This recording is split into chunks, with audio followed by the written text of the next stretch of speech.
કેટલા લોકોને એસટીઆઈમાં સારા માર્ક્સ થાય છે? એવા કેટલા છે આમાં? કંઈ વાંધો નહીં, આપણી કમ્બાઈન બેચ છે. આપણી એસટીઆઈ અને બંનેને આપણે અહીંયા ટાર્ગેટ કરીએ છીએ. સ્ટેટ ટેક્સ ઇન્સ્પેક્ટરની એક્ઝામને પણ ટાર્ગેટ કરીએ છીએ અને જે ક્લાસ 1-2ની જે પરીક્ષા જે છે એને પણ ટાર્ગેટ કરીએ છીએ. યસ, તો બંને પરીક્ષાઓને ટાર્ગેટ કરીને જ આપણે આગળ વધવાનું છે. એટલે મુખ્ય પરીક્ષાની અંદર હવે ભાઈ કોઈ હોય ને તો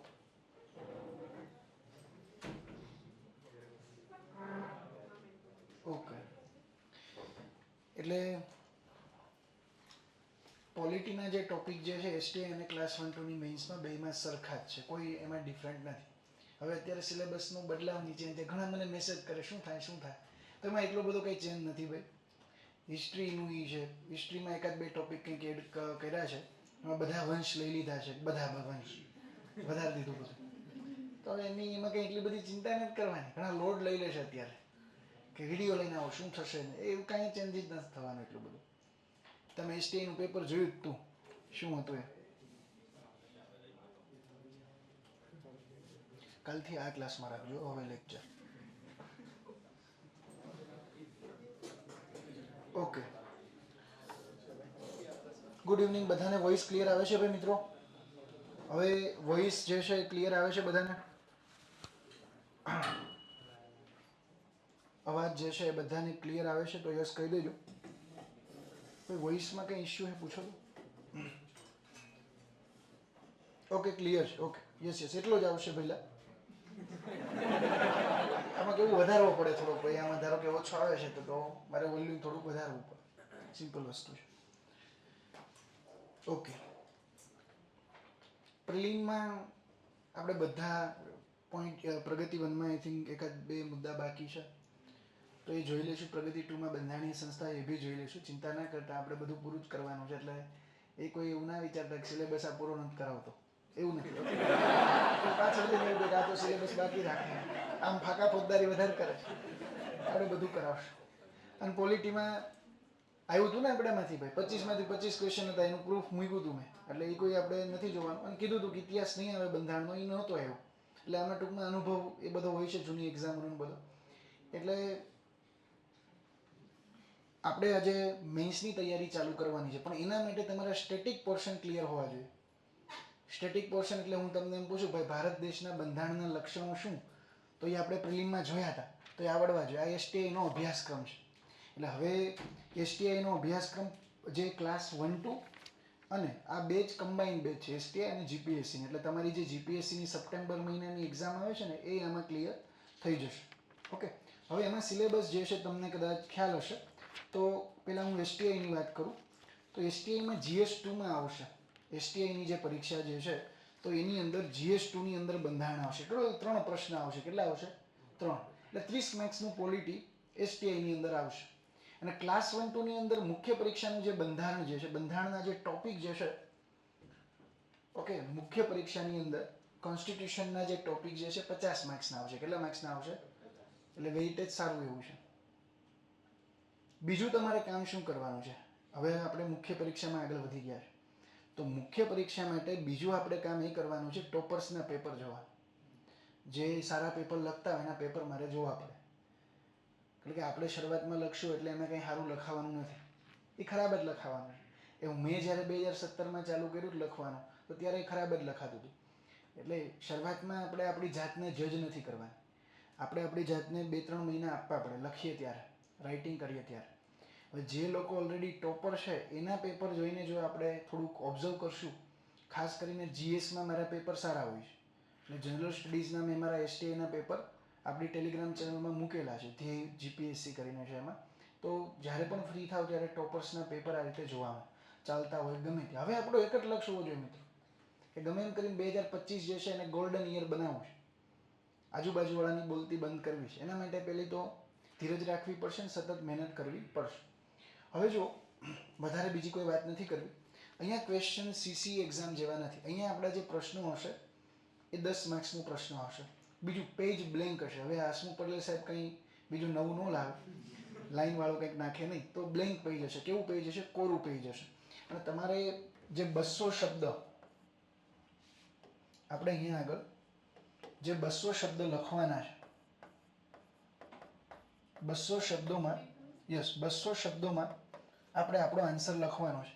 200 વર્ડની અંદર આપણે આપણો જવાબ જે છે લખવાનો છે. 200 શબ્દમાં આપણે જવાબ લખવાનો છે. હવે આપણે જ્યારે 200 શબ્દની અંદર જવાબ લખીએ છીએ તો ઇફેક્ટિવ જવાબ કઈ રીતે લખવો, આન્સર આપણો ઇફેક્ટિવ કઈ રીતે, આજનો દિવસ થોડુંક છે, પછી આપણે બાજુમાં જ લઈશું લેક્ચર. Okay, don't worry. હવે જો ફર્સ્ટ ટાઈમમાં મેઇન્સ કઈ રીતે ક્લિયર કરી શકાય એ બધું આપણે જોઈશું. બધી વસ્તુની ચર્ચા કરશું. આજે આપણે બેઝિક આખા સિલેબસને ડીકોડ કરવાનો છે, ખાસ પોલિટી.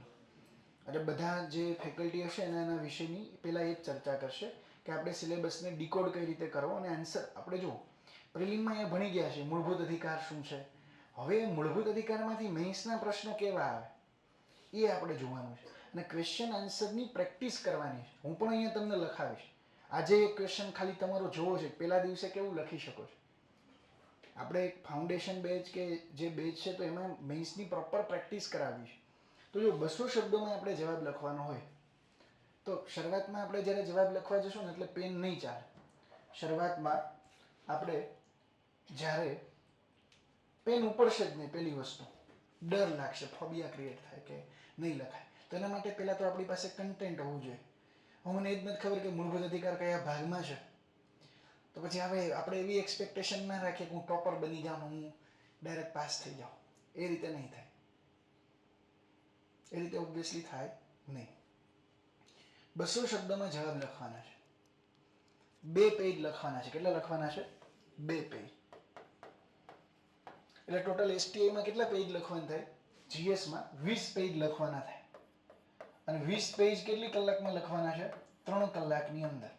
અને ફાકા ફોજદારી નથી કરવાની, સાચા જવાબ લખવાના છે. જે પૂછ્યું છે એના જવાબ કેવા લખવાના છે? સાચા જવાબ લખવાના છે. જે માંગ્યું છે એ લખવાનું છે. તમને આવડે એ નથી લખવાનું. ઘણા લોકો શું કરે છે, એને આવડે એ લખીને આવે પછી કે મને આવડી ગયું. એ તો પછી પેપર ચેક થાય પછી ખબર પડે કે કેટલા માર્ક્સ આવે છે. એટલે એસટીઆઈમાં તમારો ટાઈમ નહીં ખૂટે. એસટીઆઈની મુખ્ય પરીક્ષાની અંદર તમારો સમય ખૂટશે નહીં. ક્લાસ 1-2માં ખોટી શકે. શું થયું ભાઈ?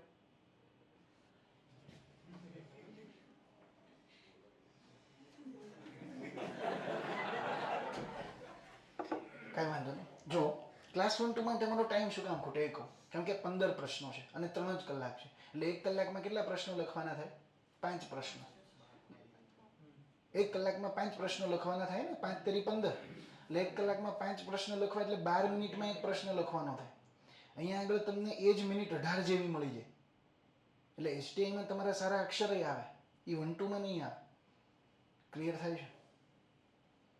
એટલે એસટીઆઈની અંદર આપણી પાસે ખાસો સમય હશે. એસટીઆઈની અંદર આપણી પાસે ખાસો સમય હશે. હવે એસટીઆઈની મેઇન્સ ક્યારે આવશે? બધાને એ ચિંતા છે કે ક્યારે મેઇન્સ લઈશું, ગમે એમ સ્ટેટમેન્ટ તો આપી દે સાહેબ, તો મેઇન્સ ક્યારે લેશે? જુલાઈ ઓગસ્ટની અંદર. એટલે we have enough time to prepare the exam. અને ક્લાસ 1-2ની મેઇન્સ ક્યારે આવે છે? સપ્ટેમ્બરમાં. એની પ્રિલિમ ક્યારે આવે છે? એપ્રિલમાં. એટલે તમારી પાસે આ બેચમાં તમે જોડાણા છો એટલે બેય તમારી મેઇન્સ ક્રેક જો તમે હશો તો એસટીઆઈ પણ થશે, એ પણ તમે અપિયર થઈ શકશો. તો પ્રિલિમ પાસ કરવી પડશે. અને 1-2માં પણ અપિયર થઈ શકશો જો પ્રિલિમ પાસ કરશો તો.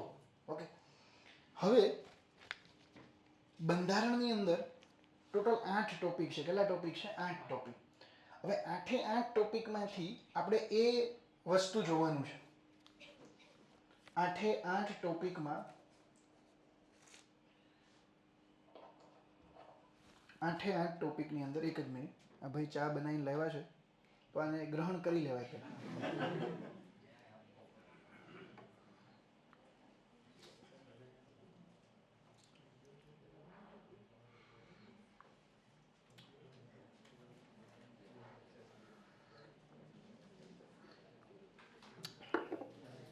ઘણા મિત્રોને એવો પ્રશ્ન છે કે એસટીઆઈ મુખ્ય પરીક્ષાના સિલેબસમાં કોઈ બદલાવ આવશે? તો કોઈ જ બદલાવ નહીં આવે. ઓલરેડી આપી દીધું છે ભાઈ, આ સિલેબસ છે. આ તમારી ભરતી કેટલા નંબરની હતી? 28 નંબરની. તો હવે હસમુખ પટેલ સાહેબ ચેન્જ ના કરી શકે. સિલેબસમાં જ્યારે એક વખત સિલેબસ પબ્લિશ થઈ જાય પછી એમાં ચેન્જ થાય નહીં. ખાસ વસ્તુ યાદ રાખવાની, જ્યારે કોઈ જાહેરાત થાય અને પછી એનો અભ્યાસક્રમ પબ્લિશ થઈ જાય પછી ગમે તે વ્યક્તિ એમાં ચેન્જ કરી શકે નહીં. ખાસ યાદ રાખવા. એટલે એસટીઆઈ મેન્સનું સિલેબસ કોઈ ચેન્જ થશે નહીં. એકય સિલેબસ મેન્સમાં કંઈ એટલો બધો ચેન્જીસ આવશે નહીં. એ 10 માર્ક્સના ક્વેશ્ચન યુપીએસસીમાં આવે છે ને આમાંય આવે છે. હવે એમાં એવું છે કે યુપીએસસી અને જીપીએસસીની બંને તૈયારી જોડે થાય એવો પ્રયાસ કરવાનો એક ટ્રાય કરે છે અત્યારે હસમુખ પટેલ સાહેબ. એટલે હવે જોઈએ એમાં કઈ રીતનું છે. અત્યારે નિયમો પડતર છે વિભાગ કક્ષાએ, કારણ કે તમારે જો આરઆરમાં બદલાવ કરવો હોય, આરઆર એટલે રિક્રુટમેન્ટ રૂલ, દરેક પરીક્ષાના રિક્રુટમેન્ટ રૂલ હોય જેને ભરતી નિયમો કહેવાય. તો ભરતી નિયમોમાં જે ક્લાસ 1 2 ની પરીક્ષા હોય એના ભરતી નિયમો બનાવે સામાન્ય વહીવટ વિભાગ જીએડી. તો જીએડી કક્ષાએ આ બાબત પેન્ડિંગ છે, પાસ કરી દે એટલે જો થોડોક કંઈ સિલેબસમાં ચેન્જ, પણ વિષયો બધા જ આ જ આવે એટલે એમાં કંઈ આપણે લોડ બીજો કંઈ લેવાનું નથી. જો તમારી પ્રોપર તૈયારી હોય તો તમે નીકળી જશો પ્રિલિમમાં, જે એપ્રિલમાં પ્રિલિમ આવવાની છે એના માટેની વાત કરું છું. હવે 200 શબ્દોમાં આપણે ઇફેક્ટિવ જવાબ કઈ રીતે લખી શકીએ? આપણે આપણો આન્સર લખવો છે તો એની અંદર ઇફેક્ટિવનેસ ક્યારે આવે? પહેલી બાબત છે કે આપણી પાસે પ્રોપર કન્ટેન્ટ હોવું જોઈએ. જો આપણી પાસે કન્ટેન્ટ નહીં હોય ને તો આપણે ડીમોટિવેટ થશું પરીક્ષાની અંદર જ, પહેલી વસ્તુ. બીજું કે શું પૂછ્યું છે, પ્રશ્નની અંદર શું પૂછ્યું છે એને અનુરૂપ આપણે જવાબ લખવાનો છે. ત્રીજી બાબત ચેક થવી જોઈએ નહીં. ચોથી બાબત પ્રેઝન્ટેશન સારું હોવું જોઈએ. હવે આ વસ્તુ ક્યારે આવશે? હું જ્યારે તમને અહીંયા ક્વેશ્ચન આન્સર લખાવીશ ત્યારે બધી જ આ વસ્તુની આપણે ચર્ચા કરશું. બીજું, જીએસમાં ક્યારેય ફકરામાં જવાબ લખવાનો નહીં. તમારી કોલેજ કાળની કે સ્કૂલિંગની કોઈ ટેવ હોય કે તમે ફકરામાં જવાબ લખતા એ રીતે નથી લખવાનો. અહીંયા આપણે જ્યારે જવાબ લખીએ ત્યારે નંબર આપવાના. Point number 1, point number 2, point number 3, point number 4, point number 5, point number 6, એ રીતે શું કરવું પડે? પોઈન્ટ આપીને આપણે જવાબ લખવો પડે છે. ક્લિયર થાય છે બધા? તો અમે તમને બેઝિક વાત કરી કે ભાઈ સિલેબસમાં કેટલા પોલિટીના પ્રશ્નો આવશે, કઈ રીતે આન્સર રાઇટિંગ કરવું. હજી અત્યારે ખબર નહીં પડે. હું જ્યારે અહીંયા બહુ બધા પ્રશ્નો લખાવીશ, એના જવાબ લખાવીશ, તમારી પાસે લખાવડાવીશ, ત્યારે તમને વધારે આઈડિયા આવશે. હવે જો અહીંયા આગળ તમારા મોટા ભાગના ટોપિક એવા છે કે જે પ્રિલિમમાં તમે ભણી ગયા પણ એ સ્ટેટિક હતા. કેવા હતા? સ્ટેટિક હતા. હવે દોસ્તો પ્રશ્નો જે છે આપણે અહીંયા આગળ જે એક્ઝામની અંદર પ્રશ્નો આવશે બે પ્રકારના આવશે. કેવા આવશે? ધારો કે લાસ્ટ ટાઈમની જે જીપીએસસી હતી એની અંદર પ્રશ્નો એ લોકો એનાલિટિકલ પણ પૂછે છે અને બીજા કેવા પૂછે છે? સ્ટેટિક. ઘણા ક્વેશ્ચન કેવા હશે? સ્ટેટિક હશે. કેવા હશે? સ્ટેટિક. સ્ટેટિક એટલે શું? કે જેમાં તમારે કંઈ વિચારવાનું નથી. તમને જે પૂછ્યું છે એનો તમારે જવાબ લખવાનો, તમારું એનાલિસિસ આપવાનું નથી. જેમ કે ઉદાહરણ આપું, તમને એવું પૂછે કે ભારતના બંધારણના લક્ષણો જણાવી કોઈ પણ 2 બંધારણના લક્ષણો વિશે નોંધ લખો. તો આ પ્રશ્ન કેવો થયો? ક્લિયર થાય છે? આ પ્રશ્ન કેવો થયો? સ્ટેટિક પ્રશ્ન થયો. હવે આમાં કંઈ પછી એનાલિસિસ નથી કરવાનું. It is very easy question. તમને એવું પૂછે, એક વખત 26 નંબરની જે જીપીએસસી હતી એની અંદર પ્રશ્ન હતો કે જે મિત્રો ઓનલાઈન છે એમની પણ આપણે કોમેન્ટો લેતા રહીશું, ડોન્ટ વરી. એક વખત પ્રશ્ન એવો પૂછી નાખ્યો એ લોકોએ કે નાગરિકતા પ્રાપ્તિ અને સમાપ્તિ જે છે એ કઈ રીતે થાય છે? કારણ કે આ ક્વેશ્ચન યુપીએસસીમાં હતા. તો આ સ્ટેટિક ક્વેશ્ચન થયો ને. નાગરિકતા પ્રાપ્તિ અને સમાપ્તિ નાગરિકતા અધિનિયમની અંદર આખી ચોખવટ કરેલી જ છે. એક વખત રીટ અધિકાર ક્ષેત્રનો પ્રશ્ન ડાયરેક્ટલી પૂછી નાખ્યો કે રીટ અધિકાર ક્ષેત્ર એટલે શું, એના વિશે ઊંડાણપૂર્વક નોંધ લખો. તો આ પ્રકારના જે પ્રશ્નો જે છે એને કેવા ક્વેશ્ચન કહેવાય? સ્ટેટિક. કે જેમાં કંઈ તમારે વિચારવાનું નથી, જેમાં તમારે કંઈ થિંકિંગ કરવાનું નથી. આજનો દિવસ ભાઈ બેસી જજો, થોડું સેટ કરી દો. ચેર લેતા હો. સ્ટેટિક ક્વેશ્ચનમાં ઉદાહરણ આપું છું તમને. સ્ટેટિક ક્વેશ્ચનની અંદર કેવા કેવા પ્રશ્ન આવી શકે. જેમ કે આવી જાઓ ભાઈ,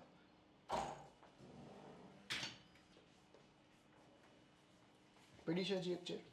ઓકે, આવી જાઓ. સ્ટેટિક ક્વેશ્ચનની અંદર ઉદાહરણ આપું છું. જેમ કે representation of people act, RP act, આનો એક ક્વેશ્ચન હતો.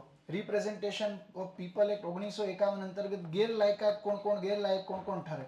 આ ક્વેશ્ચન આપણે પ્રિલિમમાં જોયો હતો ને કે કઈ રીતે આરપી એક્ટ અંતર્ગત ગેરલાયક ઠરે. એમની પાસે બીજા ઓપ્શન શું?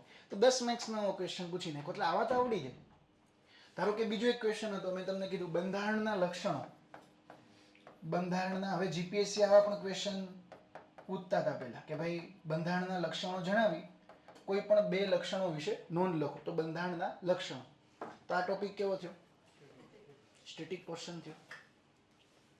આ બાબત કેવી થઈ? સ્ટેટિક. જેમ કે ઉદાહરણ આપું, રીટ અધિકાર ક્ષેત્ર, બધા પૂછાયેલા પ્રશ્નો છે. તો રીટ અધિકાર ક્ષેત્ર આ સંબંધિત કોઈ ક્વેશ્ચન આવ્યો તો આ પણ કેવો થયો? સ્ટેટિક. તમને એવું સિમ્પલ પૂછે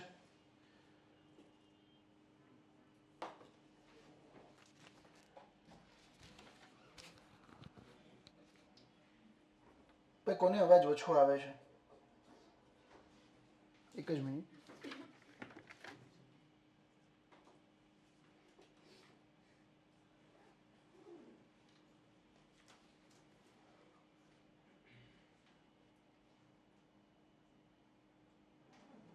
આવે જ છે ભાઈ વોઇસ.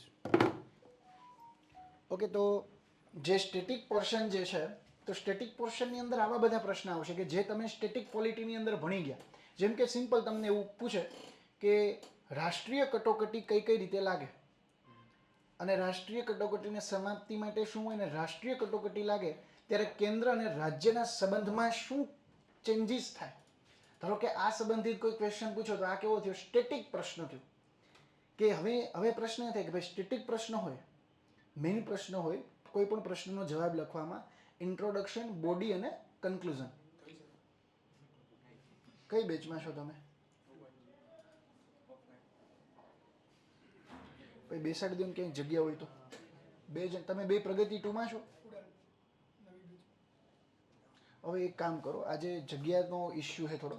લાસ્ટ ટાઈમ આગળના ક્લાસમાં આપણે ચાલુ કરશું ને ત્યારે ચાલુ કરી દઈશું. જગ્યા હોય તો બેસાડી દેજો ભાઈ. આજનો દિવસ પછી આપણે એ ક્લાસમાં મૂવ થઈ જશું. આવી જાઓ ભાઈ પાછું. એક જ મિનિટ.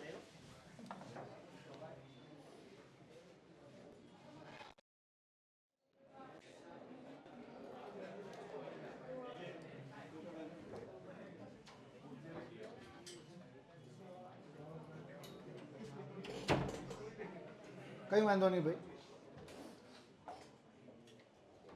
તો આ ક્વેશ્ચન કેવા થયા? સ્ટેટિક થયા ભાઈ. રિપ્રેઝન્ટેશન ઓફ પીપલ એક્ટમાં ગેરલાયકાત કઈ રીતે થાય, બંધારણના લક્ષણો, રીટ અધિકાર ક્ષેત્રો. તો આ ક્વેશ્ચન કેવા થયા? બેઝિકલી સ્ટેટિક પ્રશ્નો. હવે સ્ટેટિક પ્રશ્નોમાં તમારે કંઈ વિચારવું નથી. જો તમારું બેઝિક બંધારણનું નોલેજ હોય તો તમે આને સારી રીતે શું કરી શકો? ડીલ કરી શકશો. ઓકે, આને તમે સારામાં સારી રીતે ડીલ કરી શકશો. અહીંયા કોઈ ઇશ્યુ આવશે નહીં.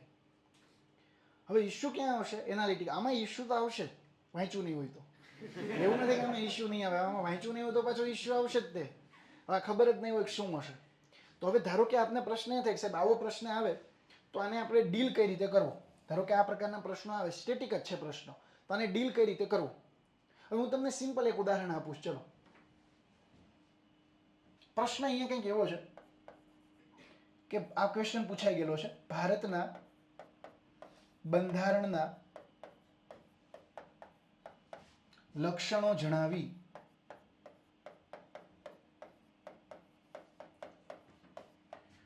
કોઈ પણ બે લક્ષણો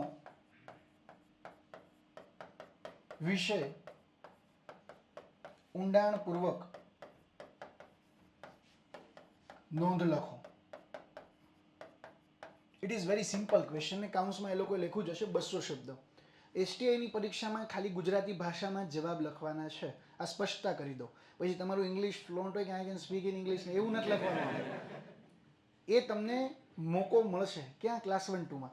અને ક્લાસ 1-2માં કોઈ ગુજરાતી વાળો છે કે એને ઇંગ્લિશમાં લખવું છે તો એક પ્રશ્ન ગુજરાતીમાં લખી શકે, એક ઇંગ્લિશમાં લખે, વળી પાછો એક ઇંગ્લિશમાં. પણ હિન્દીમાં અને ઉર્દુમાં લખતા નહીં. બે જ ભાષામાં તમે લખી શકશો. તો હવે આ પ્રકારનો પ્રશ્ન છે. આ બહુ સ્ટેટિક ને અત્યાર સુધીનો સિમ્પલમાં સિમ્પલ પૂછાયેલો પ્રશ્ન. આનાથી સરળ પ્રશ્ન ન હોય. પછી તમે આનાથી સરળ પ્રશ્ન બનાવી શકો નહીં. આ બહુ સિમ્પલ ક્વેશ્ચન થયો અને તમારો પહેલો ટોપિક જ છે એટલે આ ક્વેશ્ચન પૂછે. આ જ ટોપિકમાંથી હું 2 ક્વેશ્ચન બનાવીશ કે ભારતનું બંધારણ અને તેની મુખ્ય લાક્ષણિકતાઓ. ટોપિક છે ને કે ભાઈ ભારતનું બંધારણ, આમાં ઇતિહાસ ક્યાંય છે નહીં એટલે એ કરવાનું નથી. જે સિલેબસમાં હોય એટલું જ આપણે કરવાનું થાય.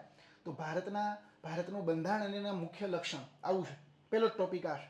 તો આમાંથી આ પ્રશ્ન બને કે ના બને? જાતે ક્વેશ્ચન બનાવતા પડશે. શું છે ભાઈ ભારતના લક્ષણો? બોલો તો બેન, શું છે? એક એક બોલો. વોઇસ કમ્પ્લીટ છે અને લાસ્ટ આગળ કાલનો લેક્ચર છે ને બાજુમાં સેટ કરજો, અહીંયા નથી પહોંચી વળાય એવું નથી. એટલે કાલને જે છોકરા છે ને એને બાજુમાં મોકલી દેજો ને અમને ત્યાં ટ્રાન્સફર કરી દેજો, અહીંયા બધા આવી જશે. ઓકે, બોલો ચલો. લેખિત દસ્તાવેજ છે બંધારણ. હવે સિમ્પલ લખવાનું, પેલો જ મુદ્દો લખવાનો. હવે હું લખાવતો નથી કારણ કે આપણે આગળ જોયું જ છે, પણ ઉદાહરણ આપું છું. આમાં સિમ્પલ આપણે ટાઇટલ એવું આપી દેવાનું, આની ઇન્ટ્રોડક્શન લખવાની જરૂર નથી, ખાસ સમજજો. અહીંયા આગળ આ પ્રકારના પ્રશ્નને આપણે તોડી નાખવાનો. તો સિમ્પલ ક્વેશ્ચન અહીંયા મને પૂછ્યો છે ભારત દેશના બંધારણના લક્ષણો, તો મારે એક પેજમાં 10 લક્ષણો લખી નાખવાના. માર્ક્સ લેવા પડશે. હવે તમે ફાકા ફોજદારી કરીને બે જ લેખાને એની વિશે સમજાવ્યું તે નથી. પેલું શું પૂછ્યું છે? ભારત દેશના બંધારણના લક્ષણો જણાવો. તો 10 લક્ષણ આવડવા જોઈએ પહેલા. બોલ. અહીંયા પછી ભૂલી જવાય. યસ, એવું ઇંગ્લિશમાં નહીં, લચીલું અને કઠોર. લચીલાપણું અને કઠોરતાનું શું છે? સંમિશ્રણ. આમાં શબ્દ આવવા જોઈએ, ત્યાં પાસે શબ્દ નહીં આવે. અને આમાં જોડણીની ભૂલો ચાલે. જો કહી દઉં, પહેલી વસ્તુ, જીએસ ની અંદર ઇંગ્લિશ શબ્દો પણ ક્યાંક લખી શકો અને જોડણીની ભૂલો હશે તો પણ ચાલશે. એટલે આ રીતે આપણે ટાઇટલ આપવાનું. કઈ રીતે લખવાનું? તો કે ભાઈ સિમ્પલ આ રીતે, ભારતના બંધારણના લક્ષણો. ધારો કે આવો આપણો એક ટોપ અહીંયા આગળ આપણે આવી રીતે લખી નાખવાનું કે ભારતના બંધારણના લક્ષણ, the features of Indian constitution.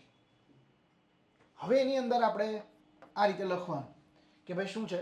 વિશ્વનું સૌથી લાંબુ અને લેખિત બંધારણ છે. તો પહેલો મુદ્દો આપણો આ થયો કે વિશ્વનું સૌથી લાંબુ અને લેખિત બંધારણ. બીજું લક્ષણ એકાત્મક સંયુક્ત ન્યાય પ્રણાલી. કેવી છે? સંયુક્ત અને સ્વતંત્ર ન્યાય પ્રણાલી. સંયુક્ત અને સ્વતંત્ર ન્યાય પ્રણાલી.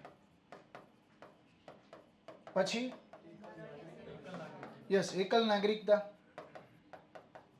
આ રીતે હવે હું અહીંયા બધા નથી લખતો, ખાલી બોલું છું, એ આપણે લખવાના. તમારે ઘરે જઈને આ ક્વેશ્ચન લખવાનો.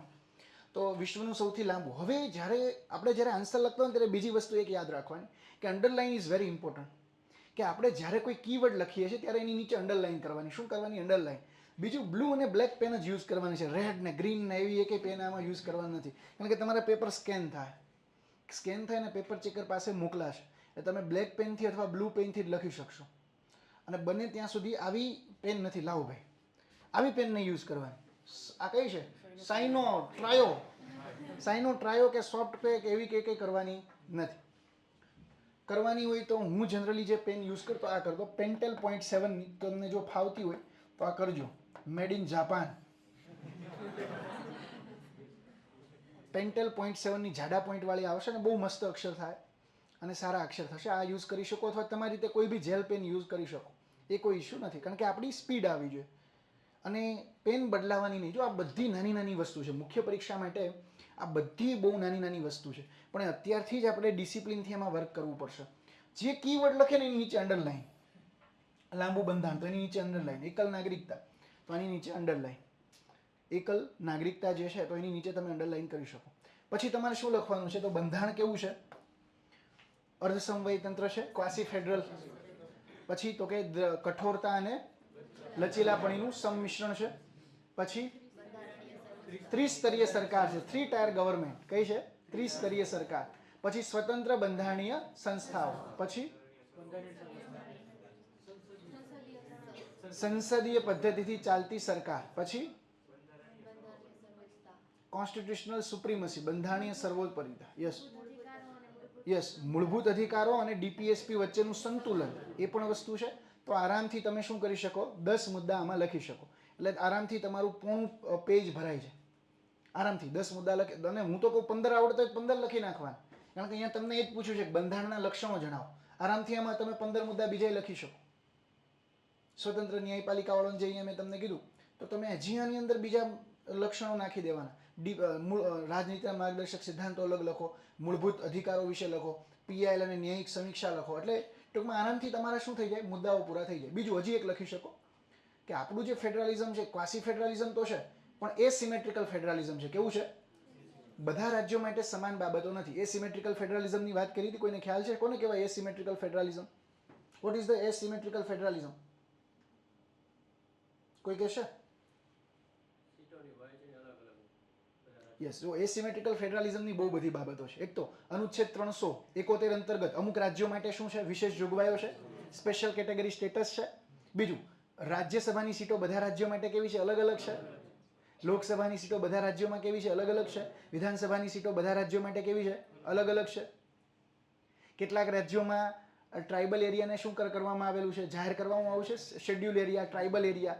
તો બધા રાજ્યો માટે ટ્રીટમેન્ટ સરખી નથી. તો આને શું કહેવાય? એસિમેટ્રિકલ ફેડરલિઝમ. આ નવો એક શબ્દ આવી ગયો કે ભાઈ ભારતમાં સિમેટ્રિકલ ફેડરલિઝમ યુએસએ જેવું નથી. યુએસએમાં બધાની સીટો કેવી હોય? રાજ્યસભાની 50x2 પૂરું. અહીંયા યુપીને 31 સીટો હોય રાજ્યસભામાં, અને સિક્કિમ જેવા રાજ્યને એક જ સીટ હોય. તો ફેડરલિઝમ તો એને કહેવાય કે બધા રાજ્યનું પ્રતિનિધિત્વ કેન્દ્રમાં કેવું હોય? સરખું હોય. એને સિમેટ્રિકલ કહેવાય. અહીંયા એ સિમેટ્રિકલ છે કે એક સરખું જે સંઘવાદી જે ઢાંચો હોવો જોઈએ નથી. બીજું, કટોકટીની જોગવાઈ છે. તો એ તમે લખી શકો ને કે ભાઈ ભારત દેશના બંધારણમાં કટોકટીની જોગવાઈ છે, ઇમરજન્સીનું પ્રોવિઝન છે. તો આ ક્વેશ્ચનથી ઇઝી ક્વેશ્ચન નો આવ્યો. આનાથી આ તો હું ઇઝી લઈ જાઉં છું. હજી આનાથી ઇઝી ક્વેશ્ચન આવે નહીં. It is very easy question. Okay, બહુ જ ઇઝીમાં ઇઝી ક્વેશ્ચન આ છે. ધારો કે 13-14 જેટલા મુદ્દા આવે લખવાની. જો આ વસ્તુ ક્યારથી આવશે? મોઢે લખવાની પ્રેક્ટિસ કરવી પડશે કે નહીં? આ જ ક્વેશ્ચન ઘરે લઈ જઈને આજે મોઢે લખવાનું. અહીંયા જેટલું પણ મેઇન્સમાં તમારા રેગ્યુલર હવે 6:30 થી 8:30 લેક્ચર આવશે, રેગ્યુલર ઘરે જઈને મોઢે લખવાનું. આ મોઢે લખવાની તમે પ્રેક્ટિસ કરશો ને એટલે દુનિયાની કોઈ તાકાત નથી કે તમને મેઇન્સમાં પાસ થતા રોકી શકે. આરામથી નીકળી જશો. પણ એક ટેવ પાડવી પડશે. જોઈને લખવાની નહીં, મોઢે લખવાની. બ્રેન સ્ટોર્મિંગ એને હું કહું છું. કે અહીંયા મેં તમને ટોપિક પૂછ્યો તો આમાં ઘણા લોકો આન્સર ન કરી શક્યા. હવે આમાં મારે કેવા લક્ષણો લખવા જોઈએ? હું કયા એવા લક્ષણને ઉદાહરણ આપું કે જેથી મારો આન્સર વધારે સારો લાગે? તો એક તો મારે આપી દેવાનું અર્ધ સમવાયી તંત્ર. કેવું છે? એટલે કે સમવાયી તંત્ર અને એકાત્મક તંત્રનું સંમિશ્રણ. બીજું ઉદાહરણ કયું આપી દેવાય? સંસદીય પદ્ધતિથી ચાલતી સરકાર. બંનેને હું અડધા પેજમાં સારી રીતે સમજાવી શકું. સમજાઈ શકાય કે નહીં? સંસદીય પદ્ધતિથી ચાલતી સરકારને આપણે ઇઝીલી શું કરી શકીએ? ઇલાબોરેટ કરી શકીએ. અર્ધ સમવાયી તંત્રને હું કરી શકું કઈ રીતે? તો હું એમ લખું કે ભાઈ કેટલાક લક્ષણો સમવાયી તંત્રના છે કે રાજ્યમાં અલગ સરકાર, રાજ્ય સરકાર માટે ભાગ 6, કેન્દ્ર સરકાર માટે ભાગ 5. કેન્દ્ર સરકાર માટે જે રીતે ઇલેક્શન કમિશન ઓફ ઇન્ડિયા છે તો અહીંયા આગળ સ્ટેટ ઇલેક્શન કમિશન છે, ત્યાં યુપીએસસી છે, તો અહીંયા એસપીએસસી છે, state public service commission. Clear થાય છે? એ જ રીતે રાષ્ટ્રપતિની ચૂંટણી, તો એમાં બંનેનો કેવો ભાગ છે? સરખો છે. તો આ બાબત કેવી થાય? સમવાયી તંત્રના લક્ષણો થયા, પણ સંપૂર્ણ રીતે સમવાયી નથી. કયા કયા લક્ષણો છે? જે યુનિટરીના છે, એકાત્મકના લક્ષણો છે, એ કયા કયા છે? એકલ નાગરિકતા. કટોકટીની જોગવાઈ વખતે બધા પાવર કોની પાસે આવી જાય? કેન્દ્ર પાસે. હજી એમાંથી હું એક ક્વેશ્ચન કાઢીશ હમણાં. એમાં ત્યાં આખો એક ડિટેલમાં પ્રશ્ન નીકળે એમ છે. તો ઇઝીલી તમે અહીંયા 2 લક્ષણો સમજાવી શકો. તો આ પ્રશ્ન હું હજી કરાવી શકું, પણ આ તમને ખાલી સમજાવવા માંગુ છું કે સ્ટેટિક પ્રશ્ન કોને કહેવાય. હવે આ પ્રકારના, જો ઘણા લોકો એ કહેતા હોય કે ઇન્ટ્રોડક્શનમાં કઈ રીતે લખવું, બોડીમાં કઈ રીતે લખવું. ક્વાસી ફેડરલ નહીં લખવાનું, અર્ધ સમવાયી તંત્ર જ લખવાનું. એકીકૃત અહીંયા એકીકૃત અથવા સંયુક્ત, એ બંને એક જ થાય. ઇન્ટિગ્રેટેડ કયો અથવા એકીકૃત કયો, બંને સિનોનિમ છે, બંને સમાનાર્થી છે. એટલે બંને શબ્દ તમે યુઝ કરી શકો છો. Okay, don't worry. તો આ કેવો ક્વેશ્ચન થયો? સિમ્પલ થયો. અને કેવો ક્વેશ્ચન થયો? સ્ટેટિક થયો. કેવો થયો? સ્ટેટિક પ્રશ્ન. આ તમારો પહેલો ટોપિક હતો અને આગળની ડિવાઇસોની કોઈ પરીક્ષામાં આ રીતે પ્રશ્ન પૂછાઈ ગયો. તો હવે આ તો બધા ઇઝી રીતે લખી શકે, પણ વધારે ઇફેક્ટિવ કઈ રીતે લખવું? તો કે એક તો આ ત્રાસું જવું જોઈએ નહીં, સીધું જ લખવાનું. બીજું, જે કીવર્ડ્સ હોય એની નીચે શું કરવાની? અંડરલાઈન કરવાની. અને ટાઈમ લિમિટમાં શું કરવાનું? ક્વેશ્ચન પૂરો કરવાનો. આમાં ઘણા લોકો શું કરશે? એને આવડતો હશે ને ક્વેશ્ચન અડધી કલાક સુધી લખશે. પૂછી નાખું ગુપ્ત સામ્રાજ્યનું વહીવટી તંત્ર આવડતું હોય, અથવા એવું પૂછી નાખે ગુપ્ત સમયગાળો એ સુવર્ણ કાળ હતો, એટલે એ આવડતું એટલે ફાંકા ફોજદારી કરે, વિજ્ઞાન ટેકનોલોજી ના અંતે બધું. પણ એ નથી કરવાનું ને, એ વસ્તુ કરવાની નથી. તો અહીંયા આગળ મેં જે તમને આ ક્વેશ્ચન કીધો એ કેવો થયો? સ્ટેટિક પ્રશ્ન થયો. આ પ્રશ્ન કેવો થયો? Static question. હવે એક એવો સ્ટેટિક ક્વેશ્ચન લઉં કે જેમાં ઇન્ટ્રોડક્શન પણ તમે લખી શકો. એમાં શું લખી શકો? ઇન્ટ્રોડક્શન. તમને એવું પૂછે કે ભાઈ ભારતની અંદર રીટ અધિકાર ક્ષેત્રે નોંધ લખો. શું પૂછે? કે ભારતમાં રીટ અધિકાર ક્ષેત્ર વિશે નોંધ લખો.